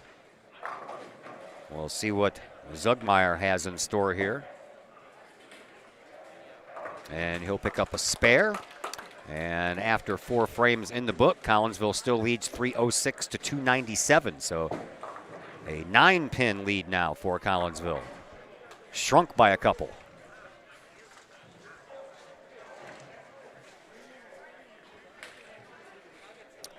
To the 5th. Mason Foley will lead things off for Collinsville on lane 26. Evan Gooderman will do the same for the Tigers over on 25.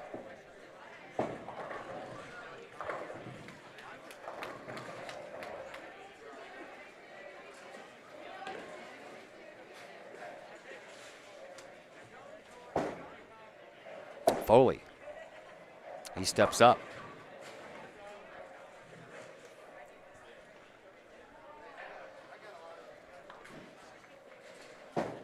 And he'll let it rip. And he'll split him right down the middle, man. 4-7 on the left, 6-10 on the right, still stand. There is Gooderman on 25 for Edwardsville. He'll knock all of them down. No such luck for a 4-pin split. Mason Foley has his work cut out for him.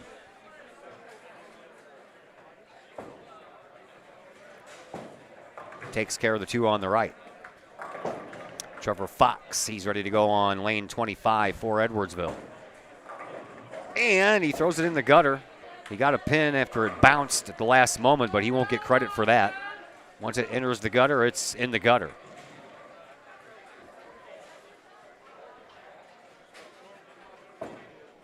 Evan Flowers on 26 now.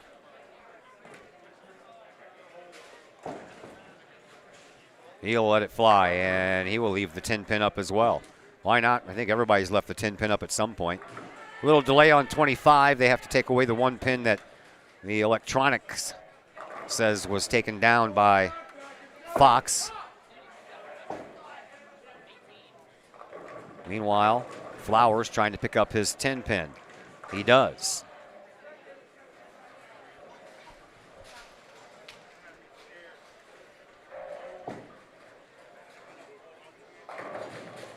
So now a fresh set of pins put back down on 25. And Trevor Fox stepping up to 25, trying to pick up a spare. And he's going to take out half, well, a little bit more than half now.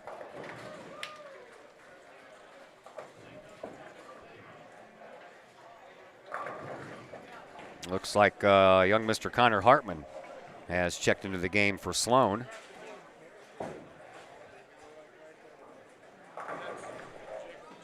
Okay, Jacob Taylor, never mind.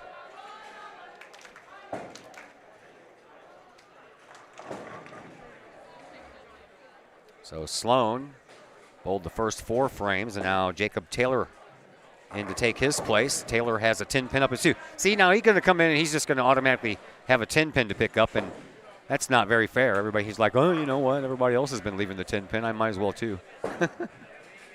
Over on 25, that is Carter McFarland. He'll take care of his spare. Meanwhile, Cole Buckman over here on 26, ready to throw. Buckman picked up his first strike in the second match in the last frame after 3 straight spares to start it off. And this go around, he'll pick up back-to-back strikes.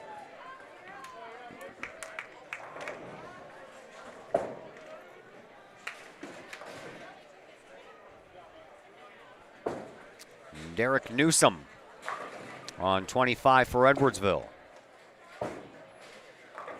good for a strike as well. Brandon Campbell for Collinsville, the anchor, stepping up on 26.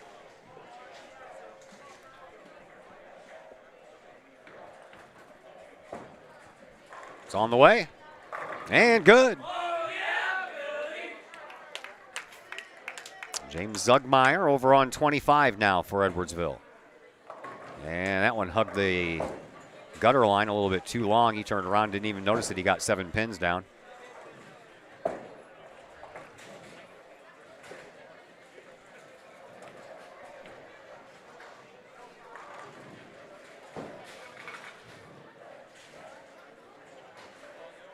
Zugmeyer will finish up the 5th.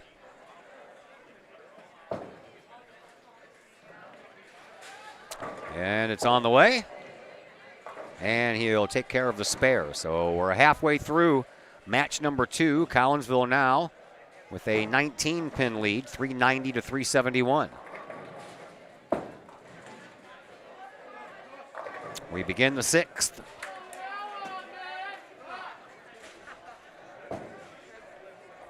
Mason Foley on 25. He's ready to go.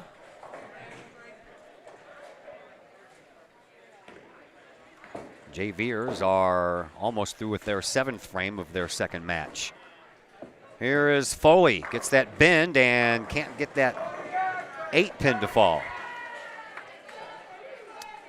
Evan Gooderman on 26. Leaves up 3 in a row, 3-6-10.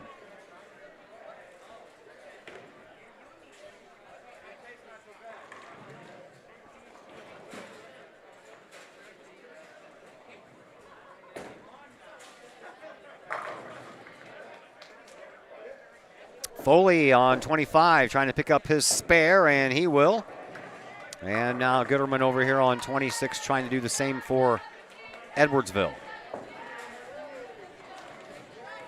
He will miss the 3-pin. 6 and 10 fell, but the 3-pin stands.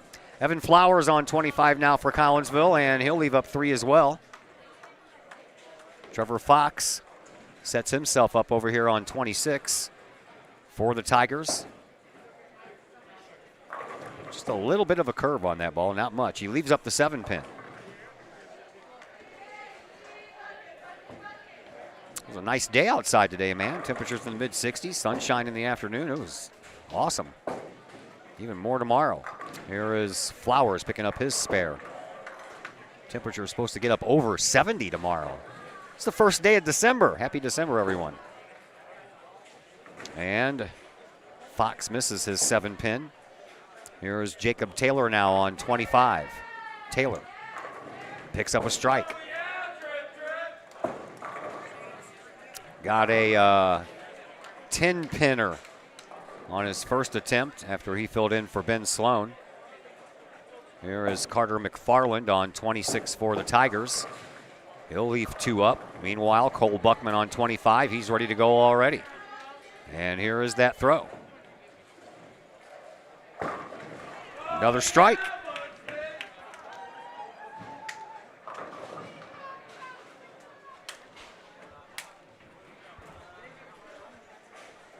McFarland over here on 26 for Edwardsville, trying to pick up his spare, and he will. Just got the left side of that pin and did the trick. Brandon Campbell working on a turkey. Back-to-back strikes in the 4th and the 5th, trying to do the same here in the 6th. Here he is on lane 25, and he'll let it fly. Yeah, that stupid 10-pin.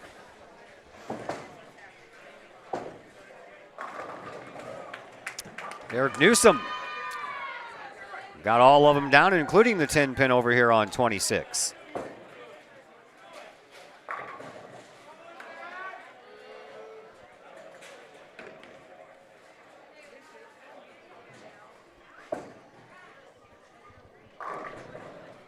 James Zugmeyer on lane 26 now for Edwardsville.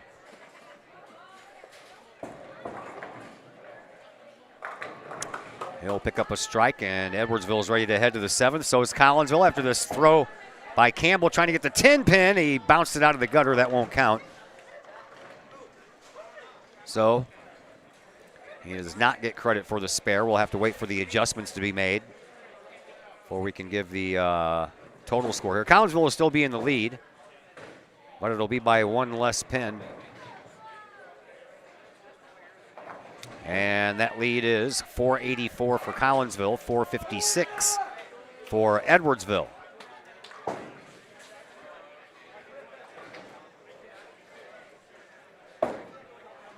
So we head to the 7th. Mason Foley over here on 26 for the Kahawks, ready to go.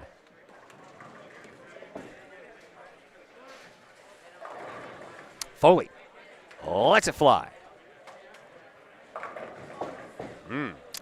Well, left up the 10 pin, but also left up the 6 to go along with it. The JVers on the ladies' side are not actually playing. There's no scorecards up there. I guess that's why they're all in regular civilian clothes. Meanwhile, Gooderman over on 25 knocks down a strike. Over here on 26, Foley trying to pick up his spare. Boy, that one was so close to going in. Nice pickup. Trevor Fox over on 25 for Edwardsville now. Fox will take care of a strike. Now back over to Evan Flowers here on 26 for the Kahawks.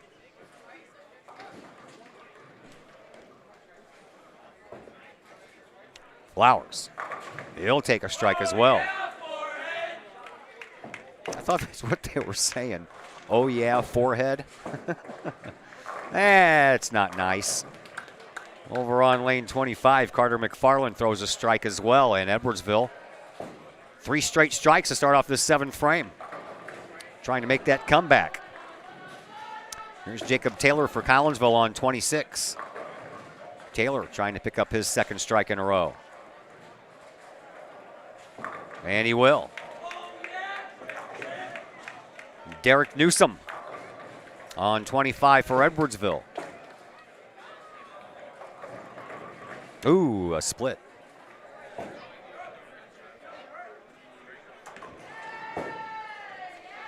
That'll bring up Cole Buckman on 26.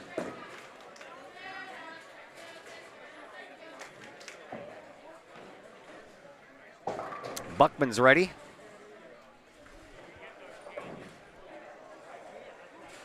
And another strike for Buckman.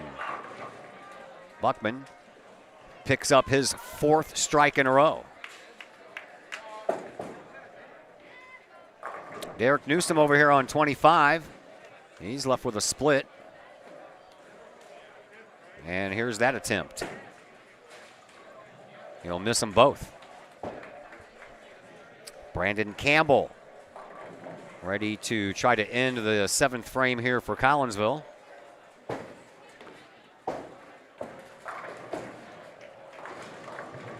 Hell, he'll leave up the 7. Well, at least it wasn't the 10 pin, right?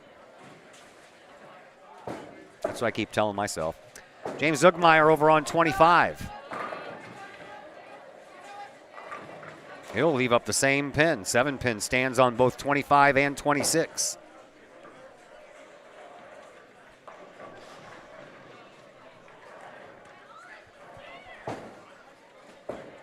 It'll be Brandon Campbell's turn first. And here is that attempt. He'll take care of his. Zugmeyer trying to take care of his on 25. He does as well. So 7 frames are in the books. Excuse me. Collinsville up by 42 pins now, 582 to 540.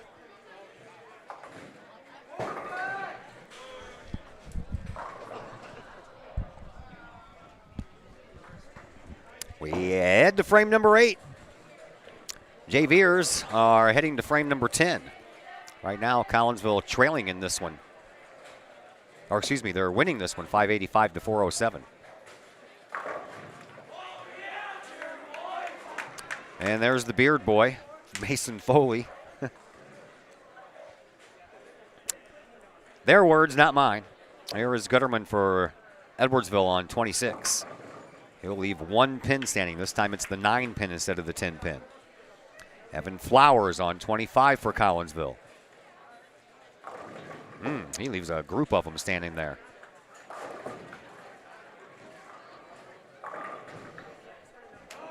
Hit that front pin. Treat it just like a head pin. Gooderman trying to knock down this 9. He does. 2, 4, 5, and 8. That's what's left over here for Evan Flowers on 25. And he will take care of all of them. Got to treat that 2 pin like the head pin. Trevor Fox on 26.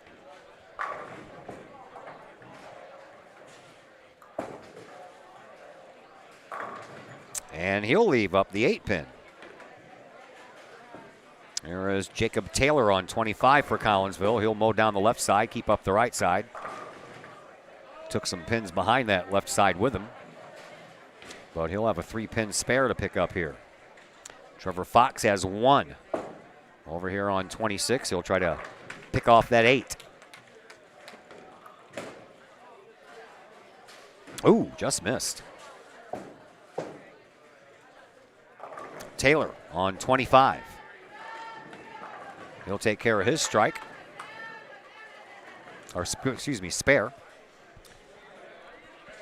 And Carter McFarland now on 26 for Edwardsville. He'll leave up the 10. The theme continues.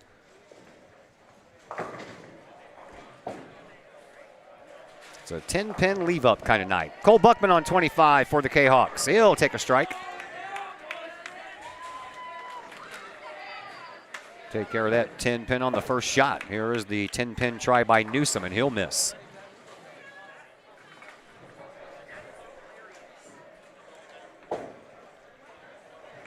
Down to the anchor bowlers for both teams now. Brandon Campbell will go first over here on 25 for the Kahawks.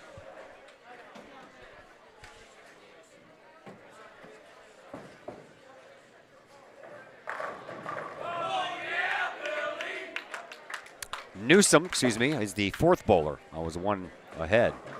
Newsom will have that 7-pin as well. So Collinsville is finished with their 8th. They have 699 pins down right now.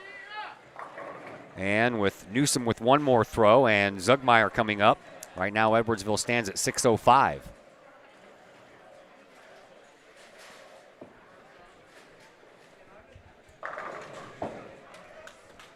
Newsom trying to pick off that 7-pin. He will miss.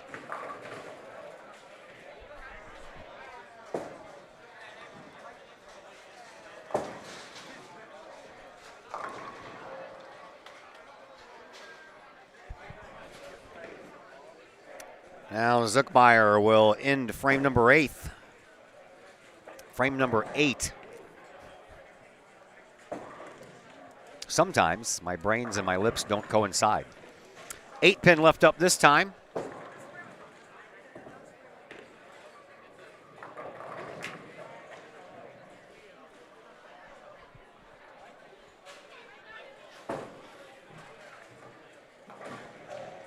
And Zugmeyer will try to pick that up now.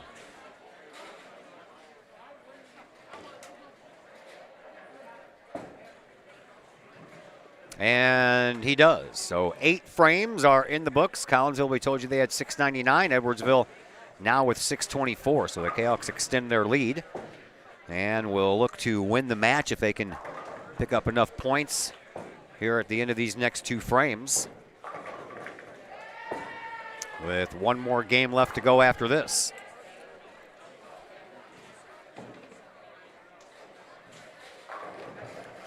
Mason Foley will begin frame number 9 over here on lane 26.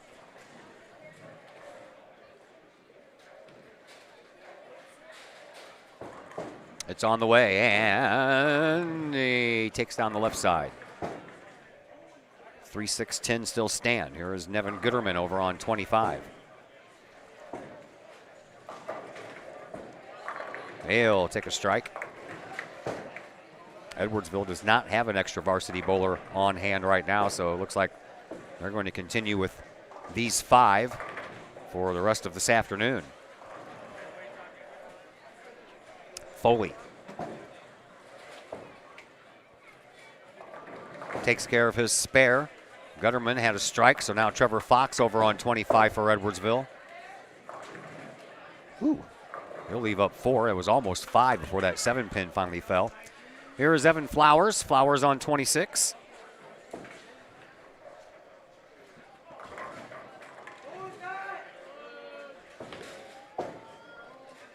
And a strike for Flowers.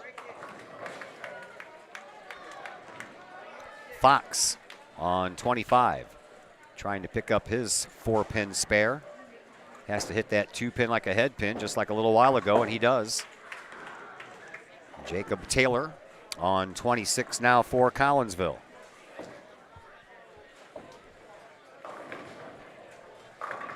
Taylor with a strike. Oh. Standing on this chair is a little rough on the back. Got to stand on the chair to look over everyone.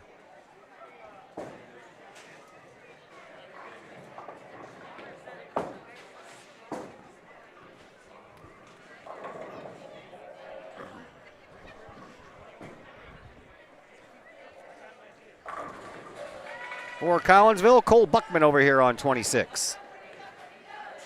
That's a nice looking ball.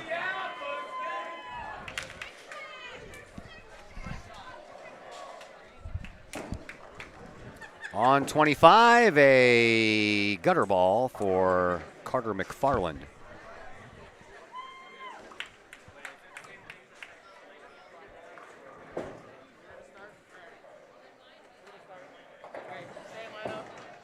Brandon Campbell on 26 to finish out number 9 for Collinsville. And that's a good looking ball as well. There's Derek Newsom on 25 for Edwardsville. Wow, I can't believe he got 9 to go down out of that. Didn't hit the head pin initially, and yet 9 of the 10 fall down.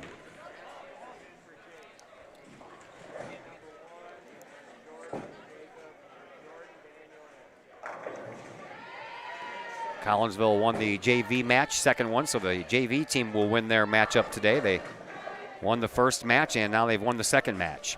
Here is Newsom trying to pick up his spare, and he will on 25. So James Zugmeyer is the only thing that stands between us and the 10th frame.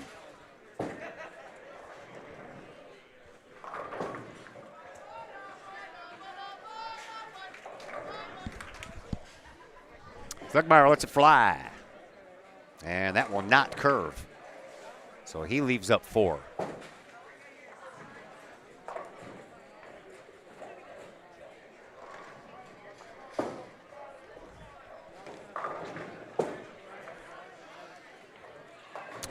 Zugmeyer is ready to go.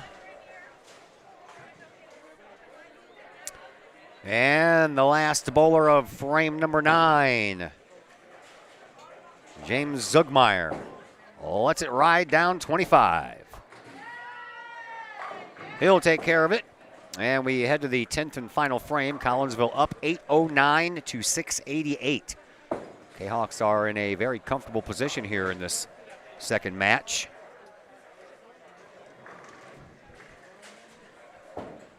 We'll switch lanes once again. And Collinsville will finish out this second match on lane 25.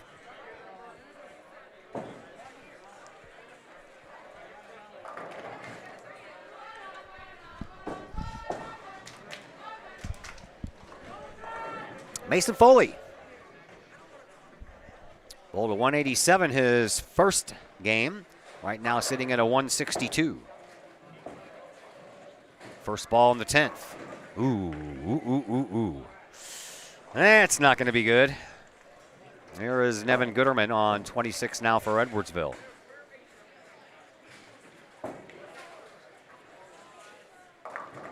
He'll leave up 1. Foley. The 4 and the 7 and the 6 and the 10.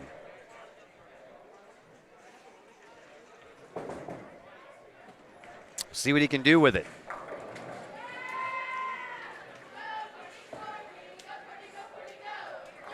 He'll take care of the 2 on the left side or make that the right side, and his total this time will be a 176. So a little bit of a drop-off thanks to that split.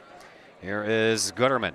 And Gooderman will pick up a spare, and he will have one more, but he still trails Foley right now by 16 pins. Here is Evan Flowers over on 25. Flowers will leave a split over there as well. It's a good thing Collinsville had a big lead because lane 25 is not being kind to him here in the 10th frame. Gutterman's last throw here in the second match. And he'll pick up a strike, and he'll end up with a 170. So Foley will win the head-to-head matchup this go-around after Gutterman got the best of him in the first match. Here is Evan Flowers trying to do something with this spare. He'll just pick up the 2, and that will end his second game, and he'll end up with a 182. He bettered his first mark of 158. Meanwhile, Trevor Fox with a strike. While Jacob Taylor, who came in after the third frame for Ben Sloan, will throw it down 25. And he'll leave up just the 6 pin. Could have been a lot worse. Over here on 26, Fox picks up another strike. Trying to make a big comeback here and get that head-to-head win. Right now, that's in favor of Jacob Taylor. Here is Taylor. He picks up the spare, and he'll have one more.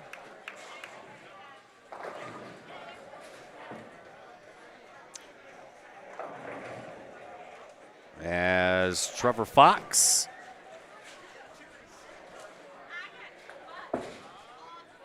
looking to see what he can do here, but first it's going to be Taylor trying to pick up something on his last throw of this match, and he will. Ooh, almost got that strike. Fox down 26, leaves up the 10 pin.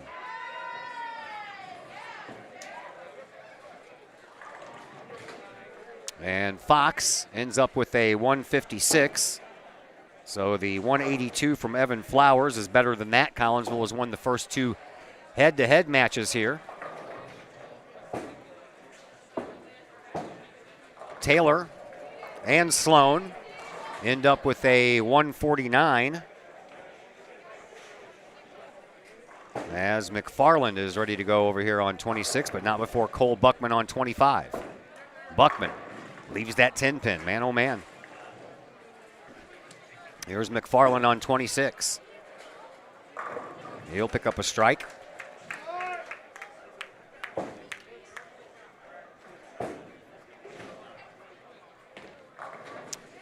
McFarland only needs 9 more pins to match the total of Ben Sloan and James Taylor combined here in this second matchup.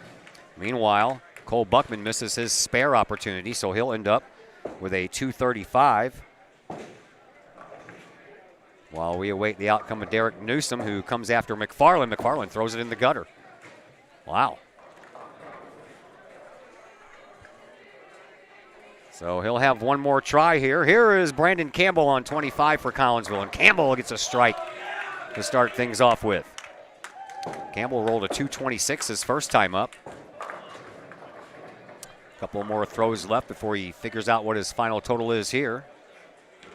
Meanwhile, Newsom, his last throw of the night, or excuse me, of this match, he'll take down 8 of the 10. And he will end up with a 148.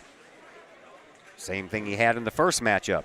He'll lose that head-to-head matchup to Ben Sloan and Jacob Taylor by 1 pin. 149 to 148. So Collinsville has already won the first 3 head-to-head matches. And here is Campbell trying to make it tougher on everyone wearing the gray shirts. Meanwhile, Derek Newsom, he is up. Cole Buckman's already done with that 235. Newsom, he comes in with his first throw in the 10th with a 139, so Collinsville will win that head-to-head matchup as well. Brandon Campbell.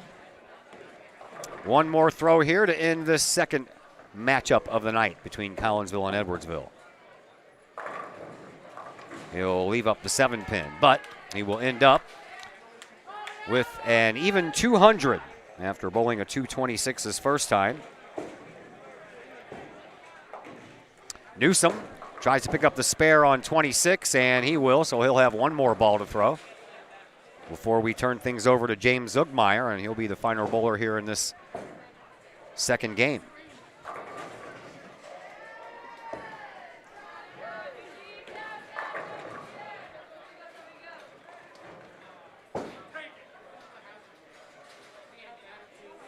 Newsom bowled a 201 his first game. Not going to make it that far here in this one, as he'll let it go. And the 10 pin stands once again. And Newsom will end up with a 166. Head-to-head match with Cole Buckman, won by Buckman. So Collinsville has won the first 4 head-to-head matches here. Brandon Campbell's already done. He's sitting down with that score of an even 200.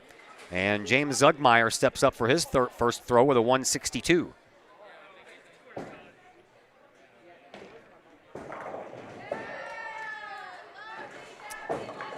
And Zugmeyer couldn't pick up that 6 and that 10 pin, so he'll go for a spare.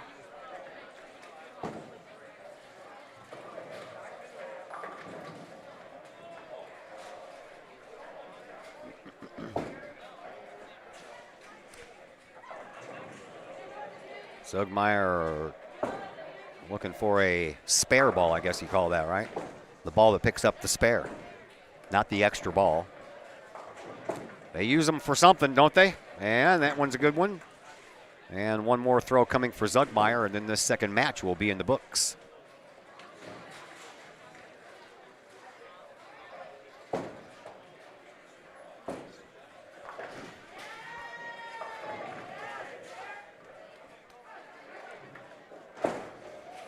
James Zugmeyer up on 26, final throw here in this second match. And he'll leave up the 10 pin again. He'll walk away and go, stupid 10 pin. 189 was his total, so Collinsville wins all 5 head-to-head matchups. Whoa. What'd you guys do, man? You erased that way too quick.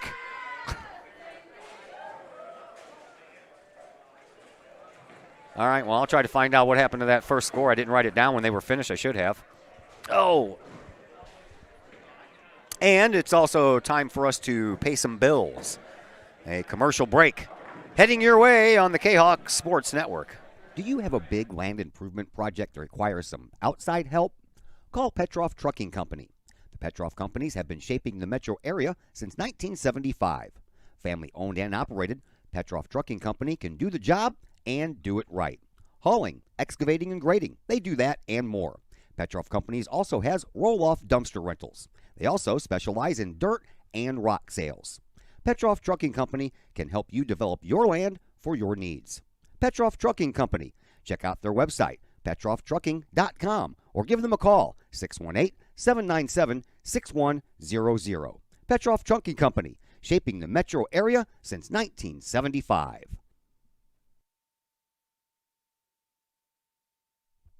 Pace Design and Construction in Maryville.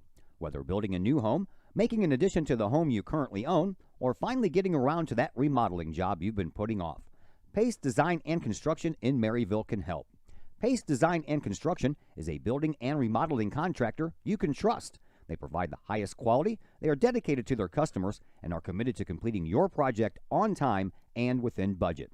Pace Design and Construction in Maryville. Give them a call at 618-407-5466, online at pacedesignconstruct.com, or on Facebook at Pace Construction Design.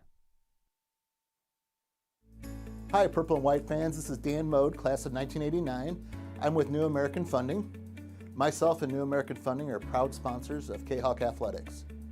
As we have great coaches at CHS on all the courts, fields, and tracks, we like to coach you through the home buying process and refinance process.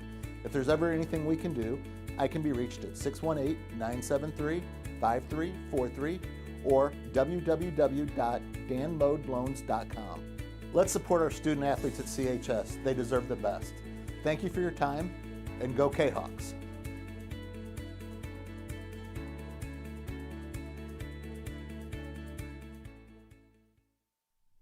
Are the lights on your dashboard putting on a show? Bring it to Mike's Automotive in Collinsville. Mike's Automotive is also a T3 certified tire center. They can handle all of the basics like oil changes and tune-ups, and the not-so-basics like complete engine rebuilds. Mike's Automotive also has 24-hour towing and has 3 locations: Millstadt, St. Louis, and in Collinsville.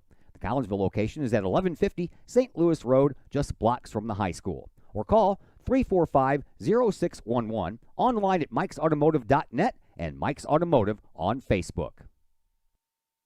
All Pro Tees in Caseyville is your place for custom apparel and has been for over 20 years now. Why? All Pro Tees can handle any size project, big or small, and they specialize in large group orders. At All Pro Tees, quality is number one on their list of priorities, as is evident by their excellent customer service. Did we mention All Pro Tees has over 20 years of experience? They can even help with fundraisers and event merchandising for your group. So for all of your apparel needs, for civic groups, sports teams, business outings, or even a family reunion, your apparel needs stop at All Pro Tees. All Pro Tees in Caseyville, right across the street from Kahok Stadium. Online at allprotees.com or on Facebook at All Pro Tees. Or call All Pro Tees at 344-2200. Once again, welcome back to Camelot Bowl here in Collinsville. My name is Todd Duke. Glad that you have taken some time out of your day and spending it here with us. Collinsville won that second matchup, 942 to 829, and they won all 5 head-to-head points in that second match. So they get all 10 points, coupled with their 7 in the first match. They now have 17, and Edwardsville has 3, and Collinsville will win this night because there's only 10 points available here in this third and final match. And if Edwardsville gets all 10, well, you do the math. They'll only have 13 to Collinsville 17. So Collinsville will win this match tonight. So right now, yours truly is going to go on another little break here, and we'll leave you with the beauty of the sounds of Camelot Bowl.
I'm back. 2 frames in the books. Collinsville up 138 to 124, heading into the 3rd frame of the final game of the night. And Collinsville will win the night, as they have already taken care of the first 2 matches. Out of the 20 points possible, Collinsville has picked up 17. And another 10 points on the line here in this 3rd match. And over on 25, Mason Foley with a strike to begin frame number 3. And he has a strike in his first 3 frames here in this final match. So that's a nice start. Gooderman over here on 26 for Edwardsville lets it fly. And he has 2 spares in his first 2 frames, and he'll try to make it 3 in a row. Here is Evan Flowers, who looks for his 2nd strike in a row, and there it is.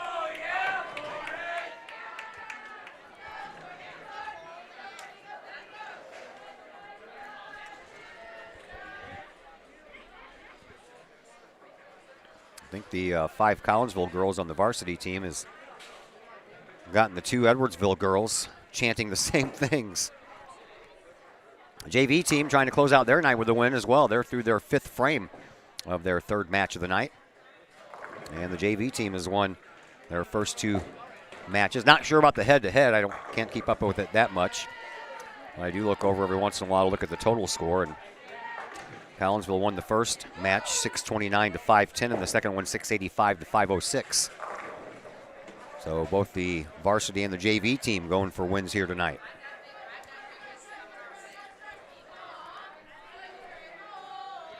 Jacob Taylor over on 25. Knocked down 9 his first try, and now trying to pick up that lone pin. The 8 pin. Taylor hits it. Here's Trevor Fox on 26. Fox takes care of all pins and picks up his first strike here in this 3rd and final matchup. Cole Buckman for Collinsville on 25.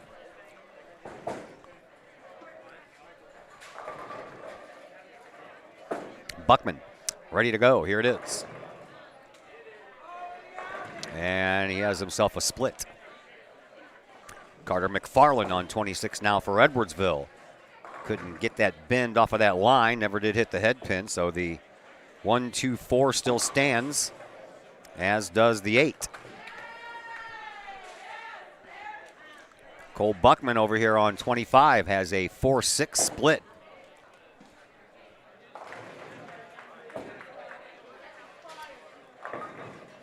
He'll go after the 4 and try to kick it over onto that 6. He had one earlier, the split that he picked up. That was nice. Here's McFarland on 26, and he will only get 2 of the 4 remaining.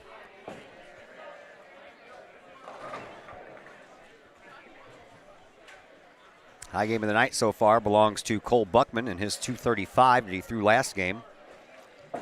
Brandon Campbell had a 226 in his first game, and here is Campbell on 25, and he'll knock down 9 of the 10. As he was going for back-to-back strikes. Here is Derek Newsom on 26. He'll pick up a strike for his Edwardsville Tigers.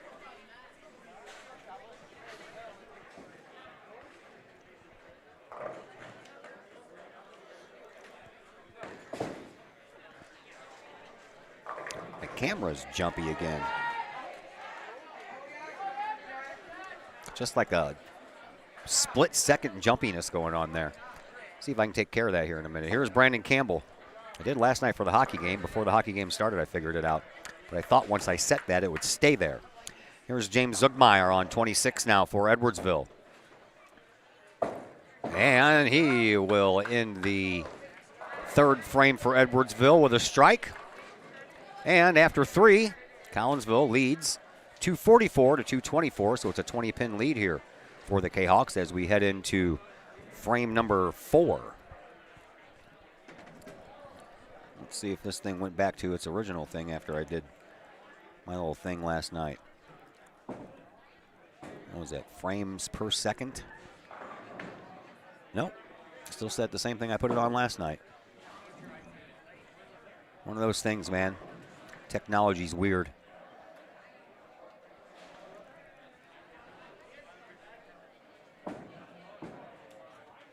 It's not bad. It's just a little bit of a millisecond little freeze frame action going on. Gooderman knocks down 6 of the 10. Here is Mason Foley on 26, and he will knock down 8 of the 10.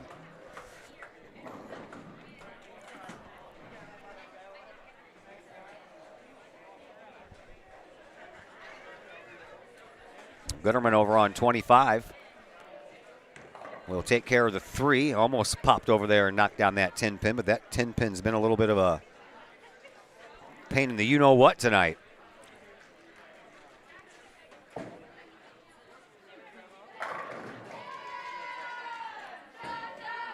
Trevor Fox on 25, and that was precariously close to going in the gutter.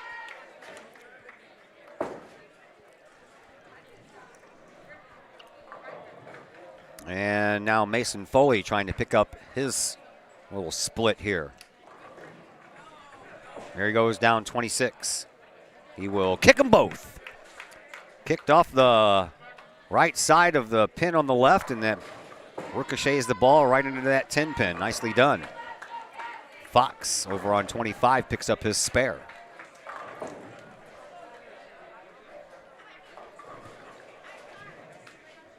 Evan Flowers ready to go on 26.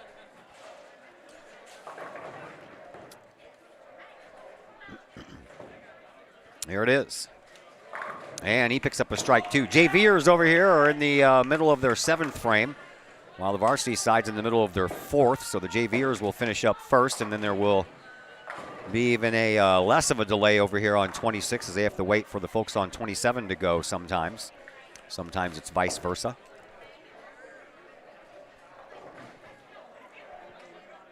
Jacob Taylor on 26 for the Kahawks. Oh, just a little bit off. Left 1 pin standing, though. Here is Carter McFarland on 25, and he'll pick up his spare.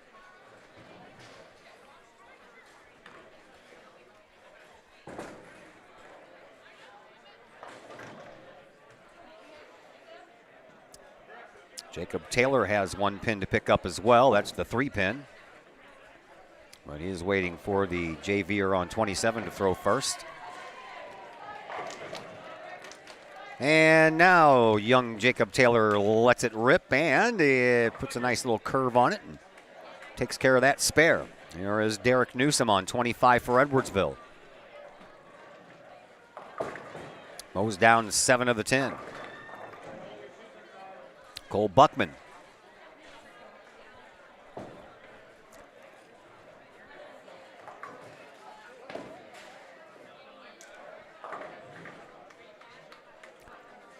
Well, Buckman's having a little ball trouble there, so he'll let Newsom go ahead and throw his second. A little bit of elevation on that ball from Newsom. A little a la Fred Twinkle Toes Flintstone. Boy, I just dated myself there, didn't I? And there you go. Well, Cole Buckman picks up a strike after picking out the right ball to throw. Here is Zugmeyer over on 25 for Edwardsville, and he will, oh man, that 10 pin. It moved, but didn't fall. So he'll have a split to deal with over there on 25. And he'll throw that ball down before Brandon Campbell will throw his first over here on 26 for Collinsville. Zugmeyer lets it rip. Going for the 2 over on the left side. He'll pick up just 1. Brandon Campbell on 26, lets her rip. He'll leave up the 2 pins over on the left as well, 4 and the 7.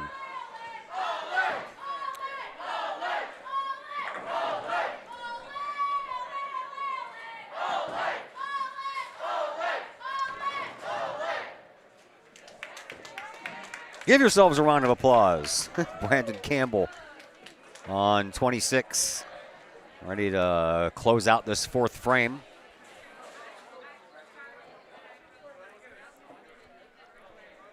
Right now, Collinsville up by 40 pins.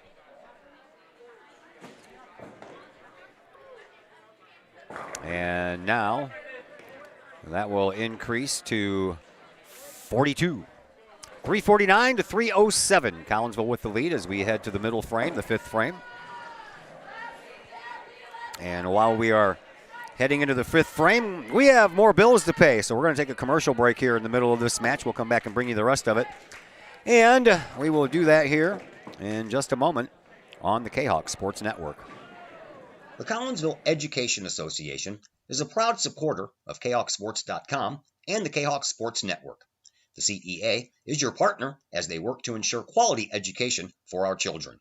The CEA advocates excellence and equity in public education and represent over 400 educators in 11 schools in both Madison and St. Clair counties. For more information, you can visit the Collinsville Education Association's Facebook page or the CEA's website at collinsvillecea.org.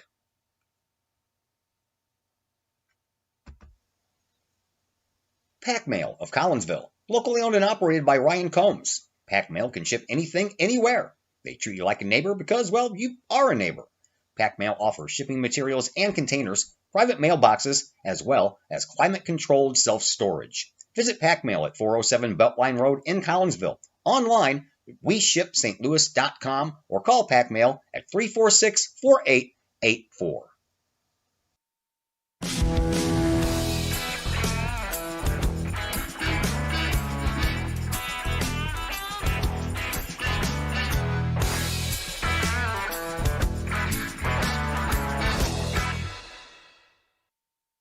Drink it in. Powerful, vibrant, nutrient-rich fuel for healthy, active, experience-rich lives. So you can be your best self, live your best life, and rule the day. Collinsville High School alumni Stacy Lauenstein, CHS class of 91, Lisa Bassetto, Sarah Sulke, and Tracy Limp, CHS class of 94, Tony Geisen, CHS class of 96, and Kevin Robinson, CHS class of 99, want to wish all of our Kahawks a great year. We look forward to cheering you on and supporting you. Work hard on the court and the field, as well as in the classroom. Remember, once a Kahawk, always a Kahawk.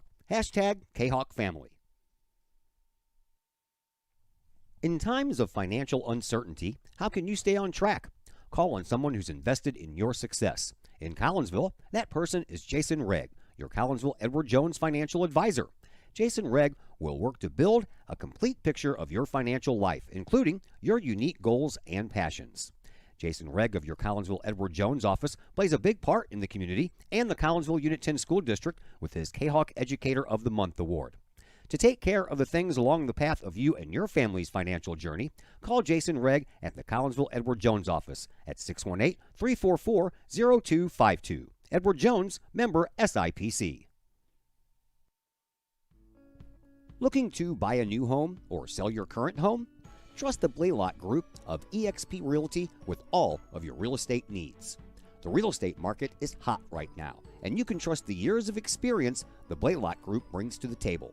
The Blaylock Group can help you find your dream home, or they can help you get top dollar for your current home. Give Peyton or Emily Blaylock a call today at the Blaylock Group of eXp Realty, 618-780-4622. That's 618-780-4622. The Blaylock Group of eXp Realty. The Times-Tribune, Madison County's longest-running leading independent newspaper. The Times-Tribune covers Troy, Collinsville, Maryville, and all the villages and communities of Madison County. From area city halls to sports, including the Collinsville Kahawks and Unit 10 District News. The Times-Tribune covers that and more. The Times-Tribune is a weekly hometown newspaper published every Thursday, and a one-year subscription is only $40 for the printed and online editions. For more information, call the Times-Tribune at 618-667-3111, online at timestribunenews.com, or follow them on Facebook at Times-Tribune. Chapman Trucking, LLC. Chapman Trucking is a local Collinsville business owned and operated by 1994 Collinsville graduate Christy Chapman. With over 10 years of experience, Chapman Trucking, LLC can take care of all of the heavy lifting when it comes to hauling aggregate materials such as sand, driveway rock, dirt, boulders, and more. That includes getting your heavy work equipment to your work site where it needs to be. Give Christy a call for a free estimate at Chapman Trucking LLC, 618-960-9346, or online at chapmantruckingllc.net. Plumbing or electrical problems? Is your AC or heater on the fritz? There are dozens of companies out there, but do you really know who you're letting in your home? Trust Tiger. Our technicians are clean-cut, drug-free, and background-checked. What other company can make this bold statement? Our 24-hour emergency service will ensure your plumbing, heating, AC, and electric are up and running no matter what time of day it is. Schedule your appointment today. Tiger Plumbing, Heating, Air Conditioning, and Electrical Services. We earn our stripes every day.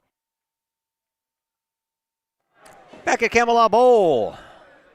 Just back in time for the sixth frame. Collinsville leads after 5, 472 to 395. We're underway in the sixth. Mason Foley started off the sixth with a strike. And his counterpart, Nevin Gooderman, with a spare. And now here is Evan Flowers on 26 for Collinsville. So back-to-back team strikes here for the Kahawks. And now Trevor Fox on 25. Leaves a split.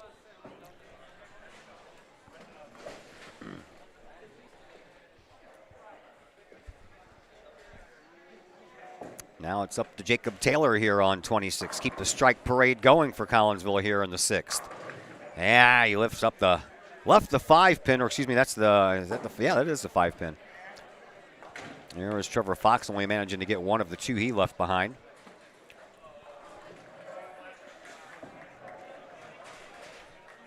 And Jacob Taylor over here on 26 trying to pick up that 5-pin. My wife always told me that if you hit the head pin and the only thing left is a 5, you threw a good ball. I always say, well, it wasn't good enough because there's still 1 pin left. There's a strike over on the other side for Carter McFarland. And now Cole Buckman comes up on lane 26 for Collinsville.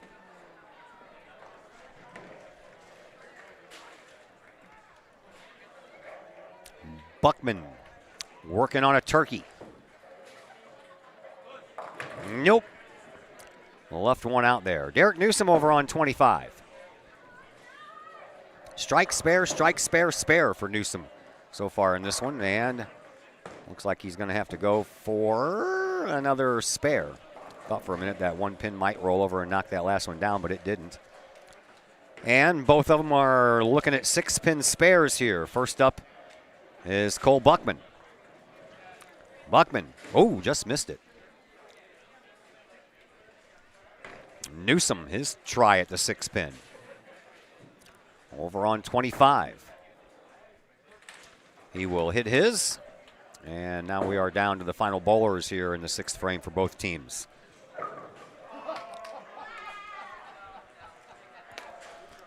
First up, Brandon Campbell. Campbell, 226 his first game, 200 his second game.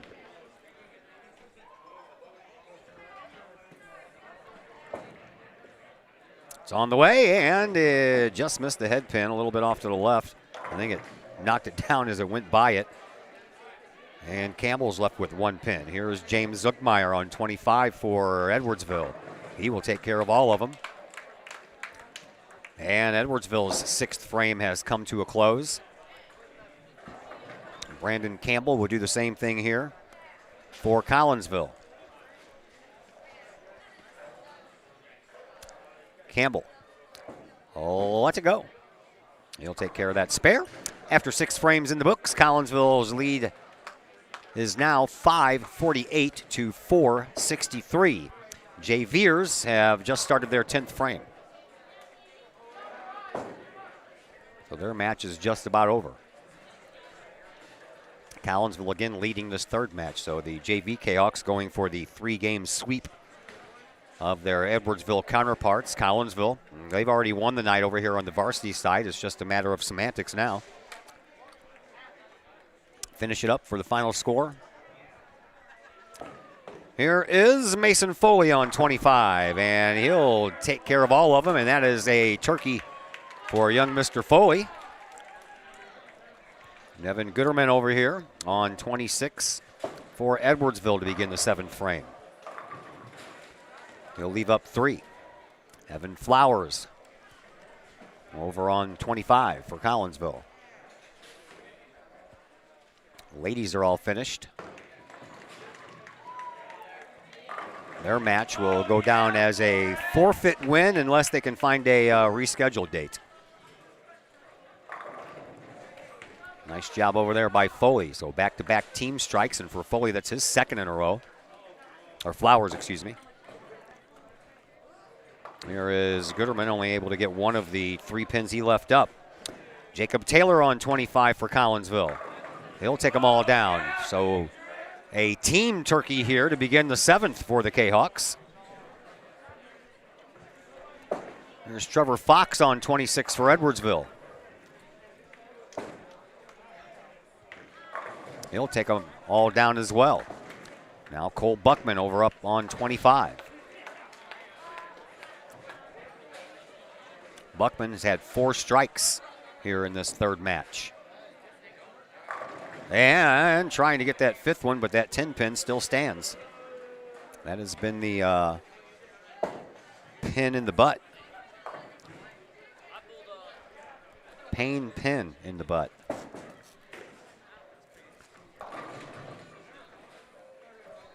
Carter McFarland leaves a sleeper. Here is Buckman trying to get that 10 pin. He will.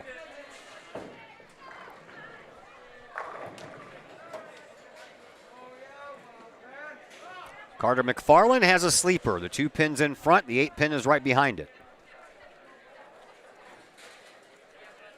Here's that try. He'll go off to the left and won't get it. Got to hit those head on. Brandon Campbell over on 25.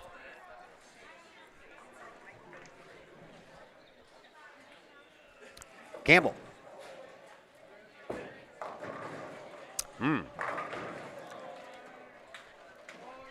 Leaves up 4. Derek Newsom on 26 for the Tigers. And he will leave an even worse spot. Well, I don't know. Yeah, I think it is worse. At least Campbell's got 3 pins over here on the right that he can get, and maybe one of them will shoot over and hit that other pin. But Newsom has to hit his perfectly to get that 4 pin to slide over to take care of that 10 pin. Here's Brandon Campbell's try. He almost got it. One of those pins went over there, but the 7 pin wouldn't fall. Newsom, his try on the way. Fred Flintstone style. It'll curve over there and take care of the 2.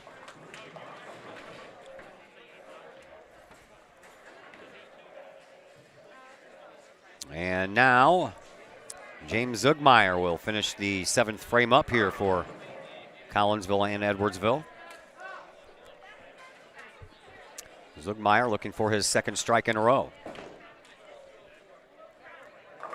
And he won't get it, and that 5 pin just wobbles there. Man, that thing would not go down.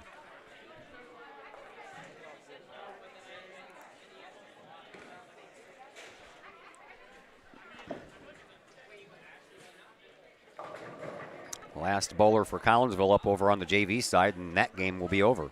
Collinsville will win in a clean sweep. Zugmeyer on 26 now. Takes care of 1, and that ends frame number 7. Collinsville still out front, 643 to 640, or 540, excuse me, 643 to 540. Last ball of the night for the JVers. And that's a spare for the youngster from Collinsville, and the Kahawks complete the sweep, 634 to 466 in the last game. JVers take all 3 of the team games. Not sure about the head-to-head, but I'm pretty sure that Collinsville took care of that as well, in most aspects anyway.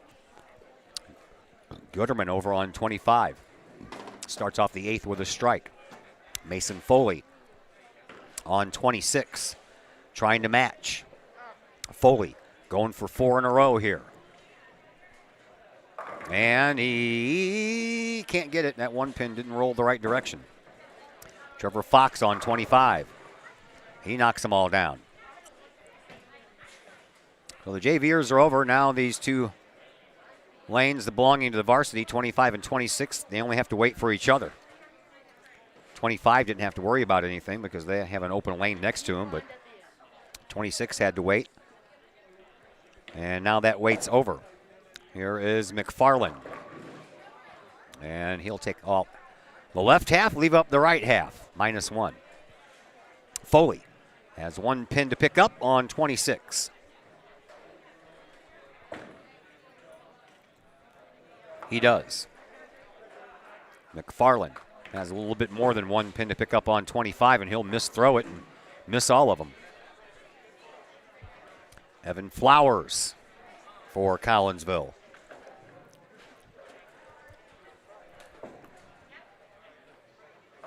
He'll take care of all of them as well.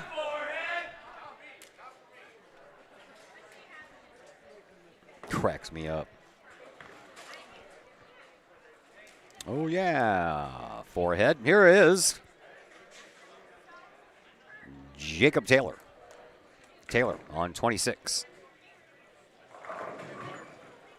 Leaves up the 6 and the 10. Newsom on 25. Again, mows down the right side, or left side, leaves up the right side.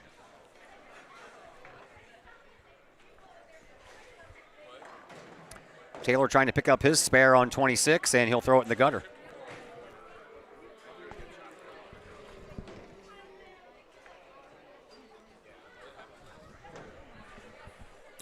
Newsom throws his in the gutter. I think some arms are getting tired here.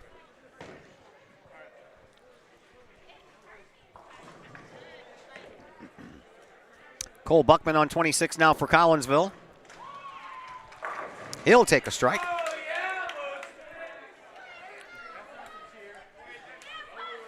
Fourth strike in this third and final game for Buckman. Here is Zugmeyer, and he'll leave up the 10. That lane 25 has left that 10 pin standing a lot here tonight.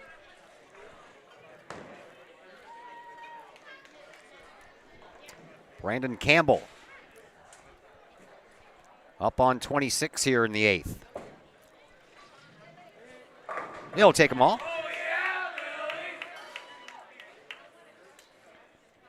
Zugmeyer trying to pick up that 10 pin. And in the 8th, he'll miss it. So 8 frames in the books here in this third and final matchup. Collinsville stretches their lead now, 748 to 592.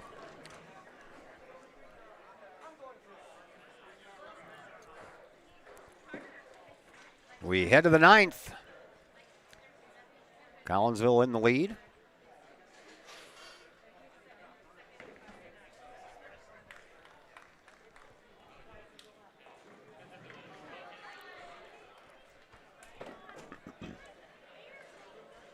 As we switch lanes, we got to switch equipment and move everything around. First up, Nevin Gooderman over here on 26 for the Edwardsville Tigers.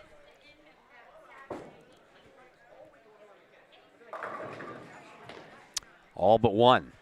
Mason Foley will take his turn on 25.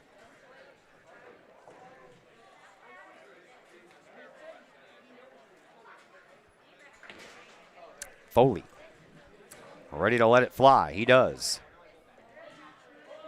And Foley with another strike. That's 4 strikes out of his last 5 frames. There is Nevin Gooderman over on 26 trying to pick up that last pin. He will. And Evan Flowers for Collinsville will step up on 25.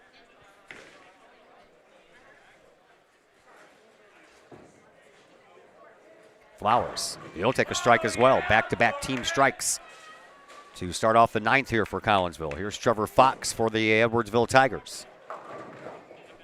Well, you got that 10 pin to fall down at least.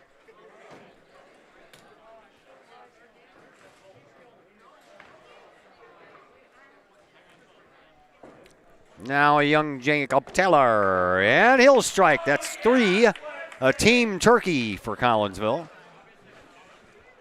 They did that also in the 7th. Here's Fox on 26. He'll take care of his spare. Meanwhile, Cole Buckman We'll see if he can get his team a 4-pack of strikes to start off this 9th frame.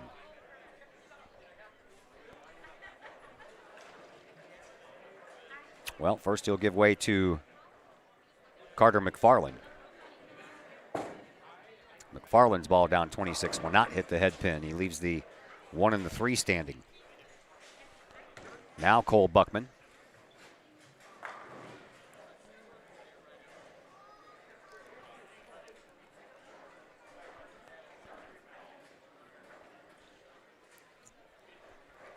He's ready. And it's on the way. There you go. About 4 straight strikes to start off the 9th here for Collinsville. McFarland down 26 for Edwardsville. Takes care of his spare. That's 3 straight spares for Edwardsville here in the 9th. So Brandon Campbell will have a chance to make it a strike fest here in frame number 9, going for team strike number 5. Campbell ready to go. Here it is. Nope, missed the head pin. Newsom on 26 for Edwardsville. He'll hit the head pin, but he'll leave himself a small split. He can throw that ball right in between the two. It'll take care of both of them. That's like threading a needle, right? Right. Brandon Campbell has the 1, 2, and the 9 pin left over on lane 25.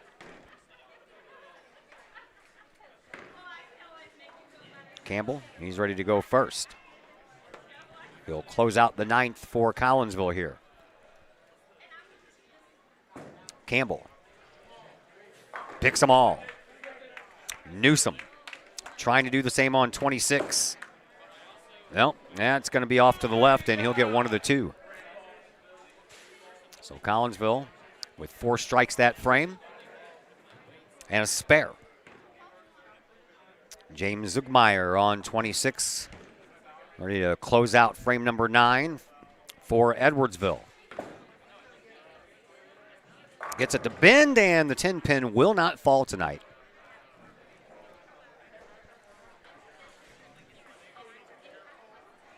I guess I forgot to change the score, didn't I? Getting ready to head to the 10th as soon as Zuckmeyer here tries to pick up this 10 pin.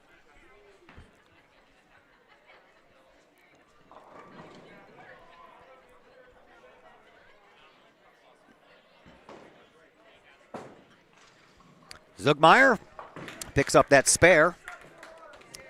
And we head to the 10th frame. Collinsville up 848 to 669. Now that all the JVers are gone, I don't have to stand on this chair anymore.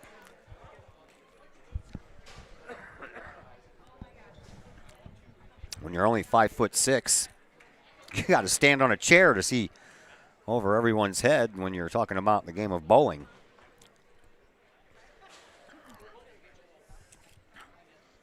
Mason Foley.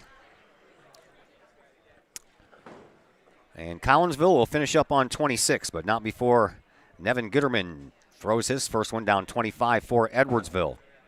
It's on the way. And he'll pick up a strike and have a couple of extra throws coming his way. Foley on 26. He has 7 strikes in this game. A spare in the 4th and a spare in the 8th is the only thing that's preventing him from going for a 300 game here. He'll knock them all down on 26 and have a couple of extras himself. Already at 227. Here is Gooderman, and Gooderman will leave up 2 for his final throw.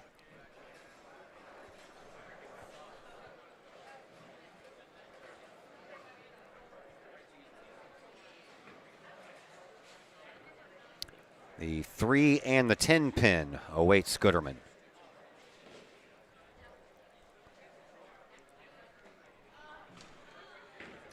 Mason Foley and Coach Hay talking things over.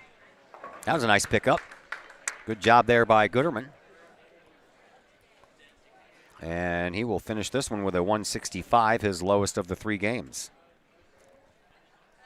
And since Mason Foley is already at 227, Collinsville will win that head-to-head matchup. Here is Foley, Down 26, and he'll have to go for a spare to end his night. Meanwhile, Trevor Fox on 25 lets it go.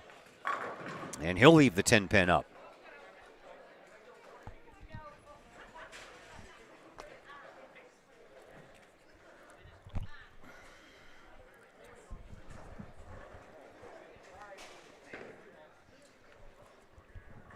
So we have the 10 pin up on 25. And here is Trevor Fox going for that right now. And he'll throw it in the gutter. So his night will come to a close with a 171, his highest score of the 3 games. Meanwhile, here is Foley. He'll pick up his spare, and his night will come to a close with a 245. By far his highest of the night. 187 in his first frame, 176 in his second game. Here is Evan Flowers. Flowers already has won the head-to-head matchup with Fox as Flowers hits another strike. That's his 4th in a row. Right now, Flowers sits at 226. Here is Carter McFarland, and McFarland leaves up 1.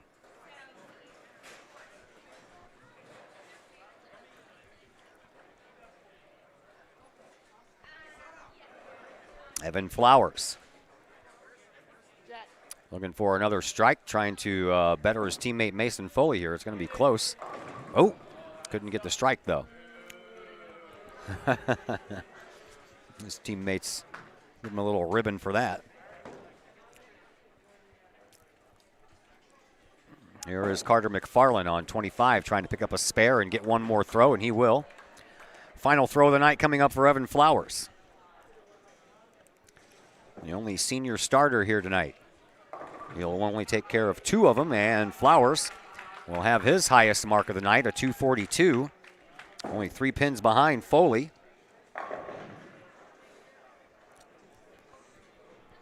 And McFarland will pick up 8. His night is over. Excuse me. Jacob Taylor picks up a strike. McFarland with a 140. McFarland threw a 148 in all 3 of his games. That's hard to do. You couldn't even try to do that. 148 in the first, 148 in the second, 148 in the third. Here is Newsom over on 25. He'll pick up a strike. Jacob Taylor on 26, looking for his 2nd in a row here on frame 10, and he will. A little unorthodox at that last curve and hit the left side of the pin. That's a turkey now for Mr. Taylor. And he will win his head-to-head matchup against McFarland. Here is Newsom with a strike over on 25, looking for another one.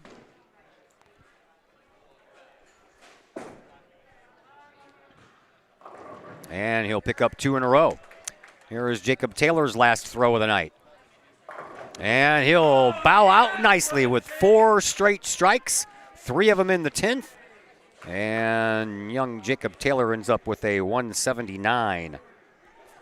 And he will win the head-to-head matchup with the Mr. 148, Carter McFarland.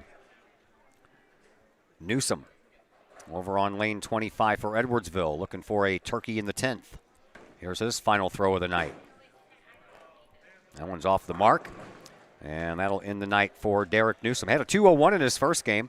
Then a 166, and that's exactly what he ends up with here in the third game. 166. Buckman on 26. Leaves up 2. He's already won the head-to-head matchup here, even with one more ball coming his way. If he can pick up the spare, he'll have another.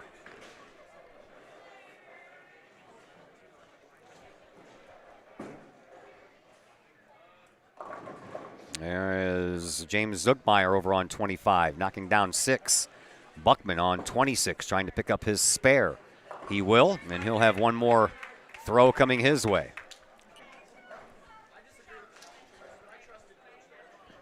Zugmeyer over on 25, trying to pick up this spare to have one last throw for his team. He is the 5th and final thrower of the night for Edwardsville, and that one didn't have any bend on it at all, so Zugmeyer will end on a sour note, and he'll end up with a 133.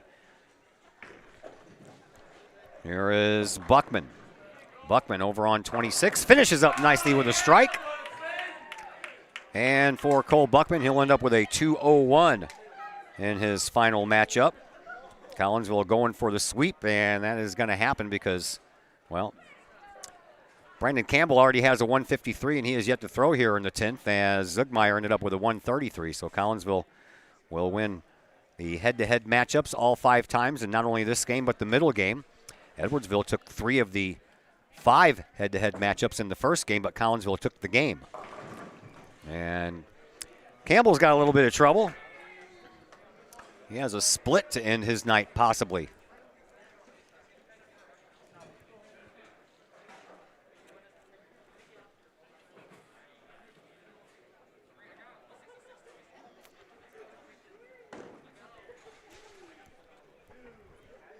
Campbell has a nice little 7 on the left and a 6-10 on the right. And here he goes to try to pick this up. Yeah, now his teammates are cracking him up and he can't throw. Cahoks will win this one here tonight. They'll improve their record to 2-2 in the Southwestern Conference. And here is Campbell.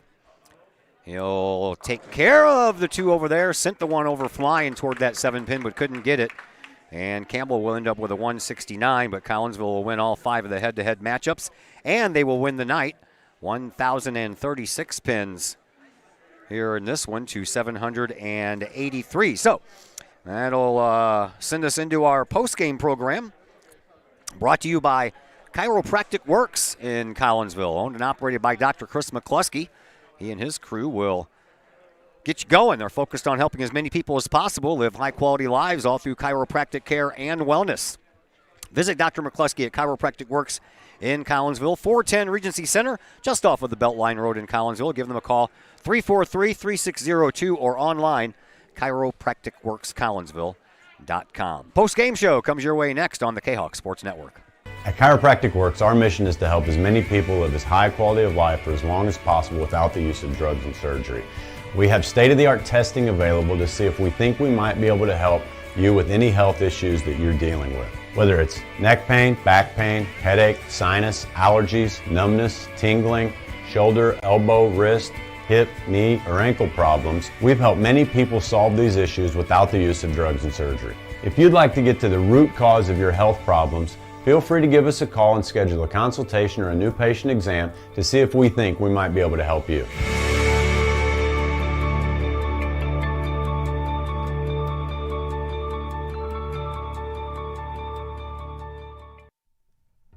The reviews are in. Old Herald Brewery and Distillery in Collinsville is a hit in the Metro East. Folks both local and just visiting the area are calling Old Herald Brewery and Distillery a must-stop destination in Collinsville. Old Herald Brewery and Distillery in Collinsville is located at 115 East Clay Street in Collinsville and is home to one of the only restaurants in the state with their own brewery and distillery that produces some of the best brews and spirits in the industry. And the food? All created by an in-house chef using local ingredients that will please any palate. Old Herald Brewery and Distillery in Collinsville has daily specials for both inside diners as well as offering curbside pickup specials and family-size specials. And don't forget to take home a bottle or a growler of beers brewed on site at Old Herald Brewery and Distillery. Old Herald Brewery and Distillery in Collinsville. Check their Facebook page for daily specials, online ordering at oldheraldbrewery.com, or give them a call at 855-8027. Just because we're adults doesn't mean we don't have toys, am I right? If your adult toys consist of boats, campers, or RVs, then you need to call the GASA storage team of professionals. Winter weather in the Midwest can be quite harsh, and finding a place to properly store those expensive toys for winter can be just as rough as a Midwest winter. That's where the GASA storage team comes in, with outdoor self-storage and covered storage for your toys. They even have tractor-trailer parking. Conveniently located at Horseshoe Lake Road and 111 in Pontoon Beach. GASA Storage, for the safe storage of all of your toys. Contact the GASA Storage Team, gasastorage@gmail.com, or call today, GASA Storage Team, 618-797-6100. Brady Pest and Termite Management in Caseyville. Brady Pest and Termite Management is your local pest control source. The Midwest offers its fair share of pest problems, and Brady Pest and Termite Management is up to the challenge. Whether it's pesky rodents in the cold winter months or ants, spiders, and other pests in the warm months, Brady Pest and Termite is your solution. And termites? Brady Pest is tops in the Metro East in termite management. Do you have unwanted pests? Then call the best. Brady Pest and Termite Management in Caseyville. Call 343-1790 or on Facebook at Brady Pest and Termite. As the Director of Sports Medicine at Next Level Performance Institute, I oversee the care of all of our athletes, many high school, collegiate, and professional. Our goal is to help athletes stay on the field and maximize their performance. We have state-of-the-art diagnostic equipment where we can actually perform testing to get to the root cause of problems that could be getting in the way of athletic performance. When it comes to taking care of athletes, we take a full-body approach, whether it's musculoskeletal ailments, nutritional issues, organic issues such as headaches, sinuses, digestive issues. We have advanced training to where we can remedy health issues and return that athlete to play as quickly as possible. If you or your athlete are dealing with any kind of nagging sports injury and would like to see if we can possibly help, feel free to give us a call or come by the office anytime.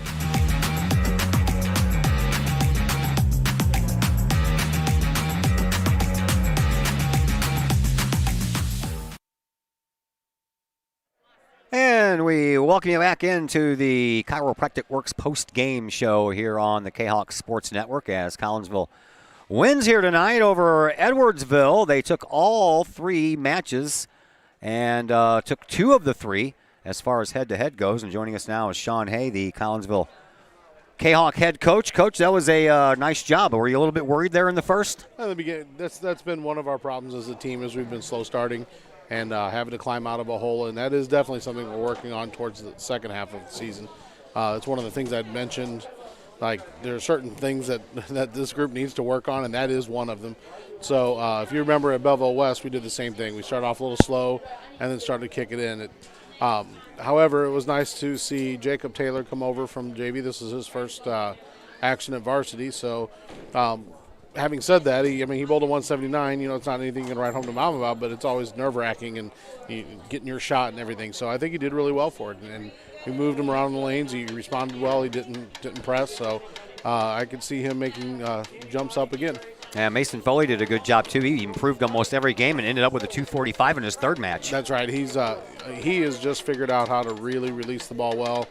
He's actually had a couple college scouts inquiring about him, so he's definitely figuring things out. It's still fairly new to him, so it'll be a little inconsistent still. But, again, by the end of the season, I can see him doing pretty much what that last game was. Pretty much all the time. He's really throwing the ball well. Yeah, and, bowling is one of those funny games where sometimes it seems like one pin all night long won't fall down. And tonight it was the 10 pin, and not just on 25. It happened on 26 a bunch, too. Right. No, it was I'm going to use some jargon here. If you fluff the ball out there, in other words, if you're not getting after the ball, and it's going to just hang that 10 pin on you. You really have to commit to a good shot.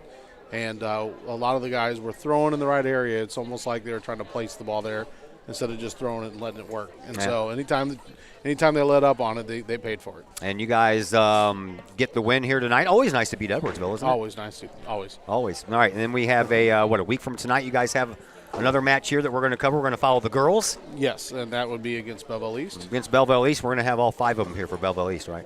No band conflicts as far as you know? No band conflicts, I hope.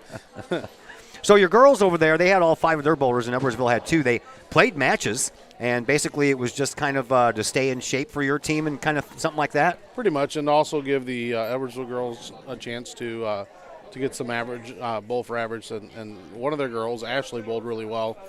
She giving a little love to the Edwardsville girl, but she bowled a 236 and 204 last 2 games. So that just lets you know that, maybe if they get the whole team there, which they had at a tournament recently, they have definitely kept improving.